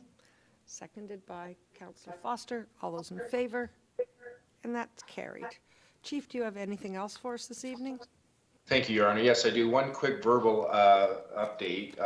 At the last council session, I mentioned that staff had secured the firm Emergency Services Consulting International, or ESCI, to conduct the modernization review of Georgina and East Gwillimbury's fire services. They're well into the process of engaging project stakeholders by conducting their virtual and in-person interviews. A public survey was released on June 8th, and that will remain open until the end of July. And I encourage all residents to go to the EG website and complete the survey related to this topic. So the message for me tonight is on Tuesday, June 28th, staff and ESCI will be conducting a virtual public information session at 7 p.m. The public information session will be a hybrid session, and members of the public can attend virtually or in person. Now, this session will also be live streamed and recorded, and any members of the public can register to ask questions that night or submit any questions ahead of time. All information and details on this can be found on the website, and of course it's being promoted on the town page and the EG social media channels. Happy to take any questions on that one. Thank you very much. Questions of the chief? I'm not seeing any. Thank you very much. Could I have a motion to receive the presentation? Councillor Roy DiClemente, Councillor Persicini, all those in favor, and that's carried. Thank you very much, Chief. We are at item L, and that's legal services with General Manager Sinclair. Thank you, Madam Mayor. The property owners adjacent to these road allowances have expressed interest in purchase, and the intent of this report is to get the process started and satisfy everybody. Thank you. Did you hear that? said if only it were so simple. Are there any questions of Mr. Sinclair tonight? I'm not seeing any. Thank you for your report. Could I have a mover and a seconder, please? Councillor Persicini, Councillor Morton, all those in favor? And that's carried. Are there any other questions for General Manager Sinclair tonight? I'm not seeing any. Thank you, Mr. Sinclair. Have a good evening. Madam Mayor, thank you. Thank you. We are now at item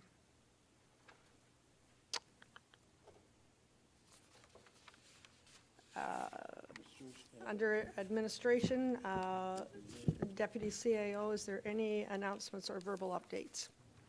Madam Mayor, two very brief updates for you. Just one, just a reminder in your calendars that we are hopeful, if the process goes as expected, that we'd be coming back with hopefully a short but very important meeting in August 16th with Council to consider tender award for the Health and Active Living Plaza. So stay tuned for that one.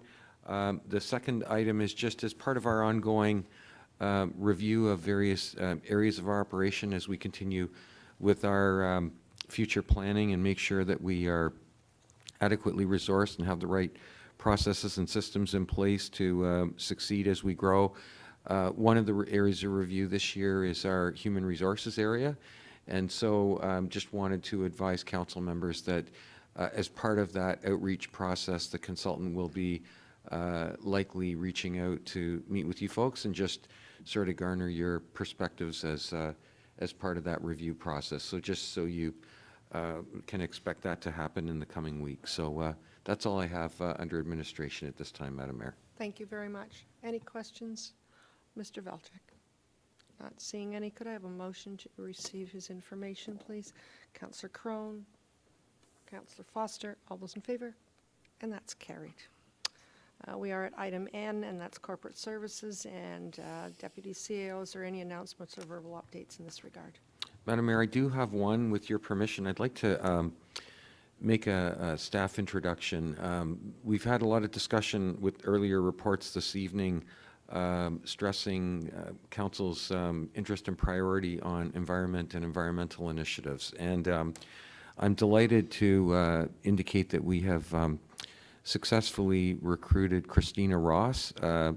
Christina Ross is filling the contract role of Environmental Initiatives Coordinator.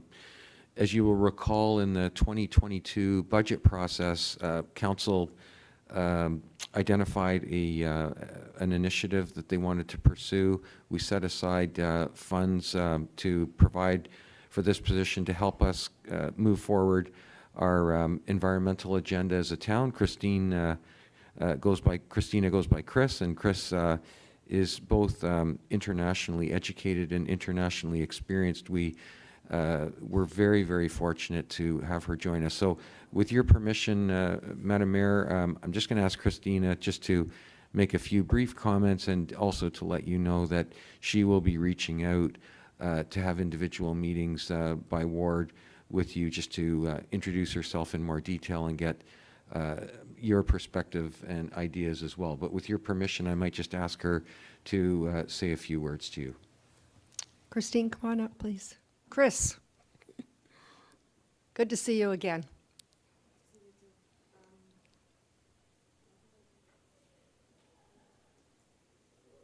There, okay. Good evening, Madam Mayor and members of the Council and general public.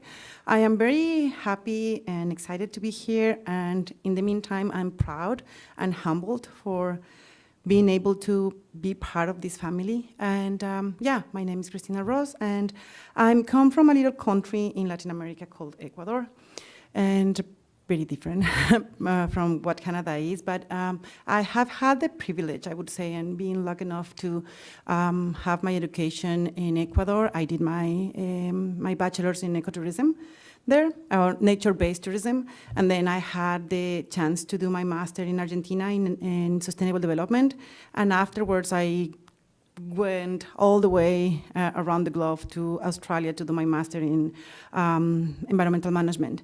I've also been honored to be part of Matawa First Nations Management as a climate change and adaptation specialist for the last 2.5 years. And over there, learning about the reconciliation process and everything that is needed right now for the Canadian society regarding Indigenous peoples and the relationship with everybody else.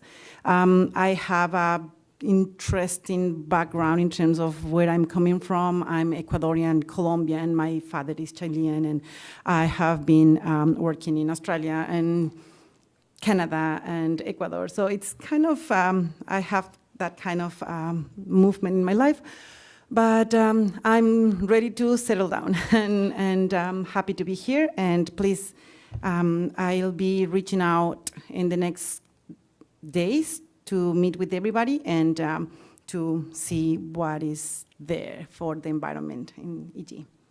Thank you. We're happy you're here. Thank you very much. I met Christine on her first day coming through the door. So I've had a little bit of an opportunity to appreciate your background and your education and what's in your heart. And thank you very much for choosing East Gwillimbury, and I know everyone will be welcoming you. It's a week now, isn't it? You've been here? This is my third week. Is it? It Wow. is. Yeah. Time So I'm flies not- when you're having fun. It is, yeah. That's good. So I see people writing down notes, so I suspect you'll have some calls to meet staff or council on an individual basis. And, Yeah. And we are very pleased to have you with us. Thank you very much. Very glad to be here. Are there Thank you. questions while Chris is standing here? Oh, you'll save them for later, maybe. I don't think they'll be very hard. I think it's just getting to know you. So thank you very much. Okay, thank you. We're down to item O on our agenda, and that's community infrastructure and environmental services. There are no reports at this time. Are there any verbal updates? Nothing at this time, Madam Mayor, but happy to answer any questions. Thank you very much. Any questions for staff? I'm not seeing any. Thank you. We'll move along. We have under correspondence, we have a couple of items here. I'll take them one by one. Correspondence from the town of Georgina dated May 2nd regarding the federal government sanctions imposed on Russia. And they have actually provided a resolution to us, be it resolved that the correspondence from the town of Georgina dated May 2nd, 2022 regarding the federal government sanctions imposed on Russia be received. And they have information, they have, in speaking to the mayor today, they have crafted a couple of very specific motions we may want to take a look at. Councillor Crone, go ahead, please. Thank you, Madam Mayor. I really like this, and I would like to pursue it. I think we need to do more than, wear our ribbons and raise the flag. I think we need to stand behind, our values and our principles, and I think I have to congratulate Georgina in staking out this ground. I think we should stand shoulder to shoulder with them. So I would recommend pursuing this further. Thank you. Any other comments, questions? Councillor Roy DiClemente, go ahead. Thank you, Madam Mayor. It was I who had requested that this correspondence come onto our agenda. That's why it's Good. here. Great. So I agree with Councillor Crone, and I would like to pass a resolution in support of the town of Georgina's initiative and roll something out similar for us. Sure. So I don't know if we do that now or if we ask staff to prepare something for us. Mr. Ventrcek, what would be your recommendation? Madam Mayor, we can certainly come back to the next meeting with a comparable resolution customized for East Gwillimbury and be happy to bring that back for your consideration at the next meeting. Thank you. So moved. I'll take, thank you. All in favor? And that's carried. Thank you very much.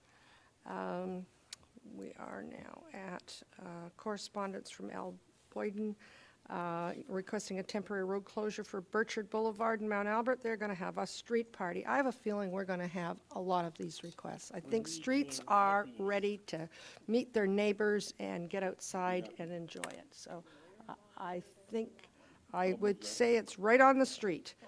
Moved by Councillor Persicini. Do I have a seconder? Councillor Crone. All those in favor? And that's carried. They still will need to get the applicable permits, and outstanding fees are required. We are at item number 3, and that's correspondence from S. McKernan requesting a temporary road closure for Margaret Graham Crescent, Mount Albert. They seem to be partying in Mount Albert. They just had a big party there. And this is for August the 20th, 1 to 11. The other one was to 11 as well, so as long as we're consistent, this one is 1 to 11, the other one was 12 to 11. I guess I'm asking staff, is there, should we be consistent with the times? If we have one, then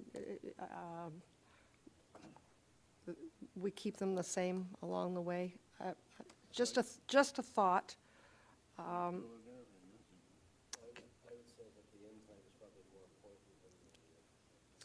I would say so. I would say so, yeah. Councillor Morton, go ahead, and then Councillor Foster. It's on. Okay. Actually, Madam Mayor, we found that by ending it at 11 o'clock, everybody went out very calmly, and there wasn't the problems, there wasn't the issues that there used to be a few years ago. And I think the idea of stopping it at 11 o'clock and not going any further is a good idea. Thank you. We have the advantage that the two are here together and they both end at 11. Councillor Foster, go ahead. Thank you, Madam Mayor, and I probably should know this, but do we have standing protocols that are available on our website for this type of thing? And if we don't, we certainly should have, so that everybody is judged the same by the same rules, knowing what permits they need to have going in. It should make it a little bit easier, both for staff and us. Mr. Ventrcek? Madam Mayor, we can certainly confirm back with you. I'm not familiar enough with the specific content on the website to tell you exactly what it says, but we'll check that and certainly report back if that's all right. I think that's the route to go. It would be nice to have a clean, concise article on the website that talks about garbage, talks about respect of neighbors that maybe aren't interested or et cetera, or not included, and specific times. And if we establish, it appears that 11 o'clock is on these two, unless we have something dramatically different on our website. If we start to build some type of a checklist for people who want to have it. I see neighbors that will now, I think they'll get together. I think we'll see a lot of communities that want to connect again. So if we can be ahead of the game, then I think that's the right route to go. Councillor Foster, go ahead, please. Just to add to that, I know that this will not slip past our emergency services people, but there needs to be clear and concise rules on how roads are closed and how they'll be opened in an emergency. Thank you. Yes. Okay. Any questions, comments? You move that, Councillor Foster? Sure. Thank you. Councillor Crone, all those in favor? And that's carried.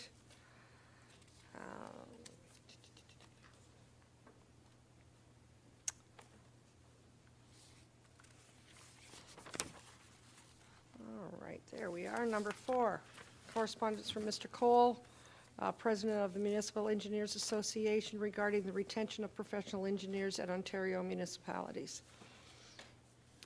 Any questions on this item? Not seeing anything. Could I have a mover and a seconder to receive, please? Councillor Persicini, Councillor Crothers, all those in favor? That's carried. We're into bylaws now. Through you, Madam Clerk. Mayor, just wanted to make a note with respect to bylaw Q1. I believe since the report is now being referred to staff for the removal of the age, that particular bylaw would have to be withdrawn from the entirety of the list for the time being. Item 1. So we will remove that. So we have 2, 3, 4, 5. Any questions on any of them? Councillor Crothers, go ahead. There's a bylaw for the Queensville Sharon Community Group. It's just odd because usually it comes to a in-camera meeting, and I'm just surprised to see it right here, and I'm not sure what's being changed on that list. We hadn't had any notice of anyone coming on or off. Councillor Roy DiClemente, go ahead, please. At our last in-camera session, there was an application that we looked at.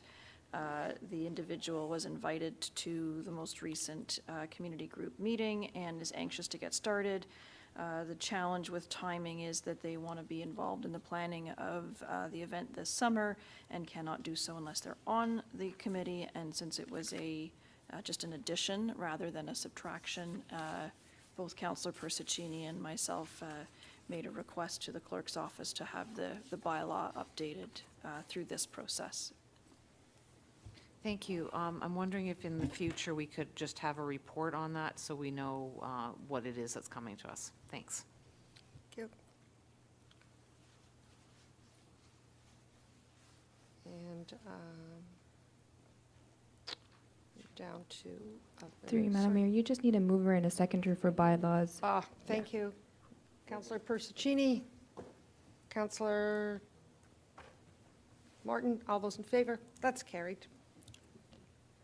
And we have no other business under R at this time. We have a confirming bylaw. Be it resolved that bylaw 2021-061, being a bylaw to confirm the proceedings of council meeting held on June 21st, 2022, be read, enacted, and signed by the mayor and municipal clerk. Do I have a mover and a seconder, please? Councillor Persicini, Councillor Crothers, all those in favor? That's carried. And we have an adjournment at 8:27 this evening, moved by Councillor Crone, Councillor Morton, all those in favor, and that's carried. And with that, we will adjourn our meeting. Thank you, staff. Appreciate it very much. We went through a lot of information tonight.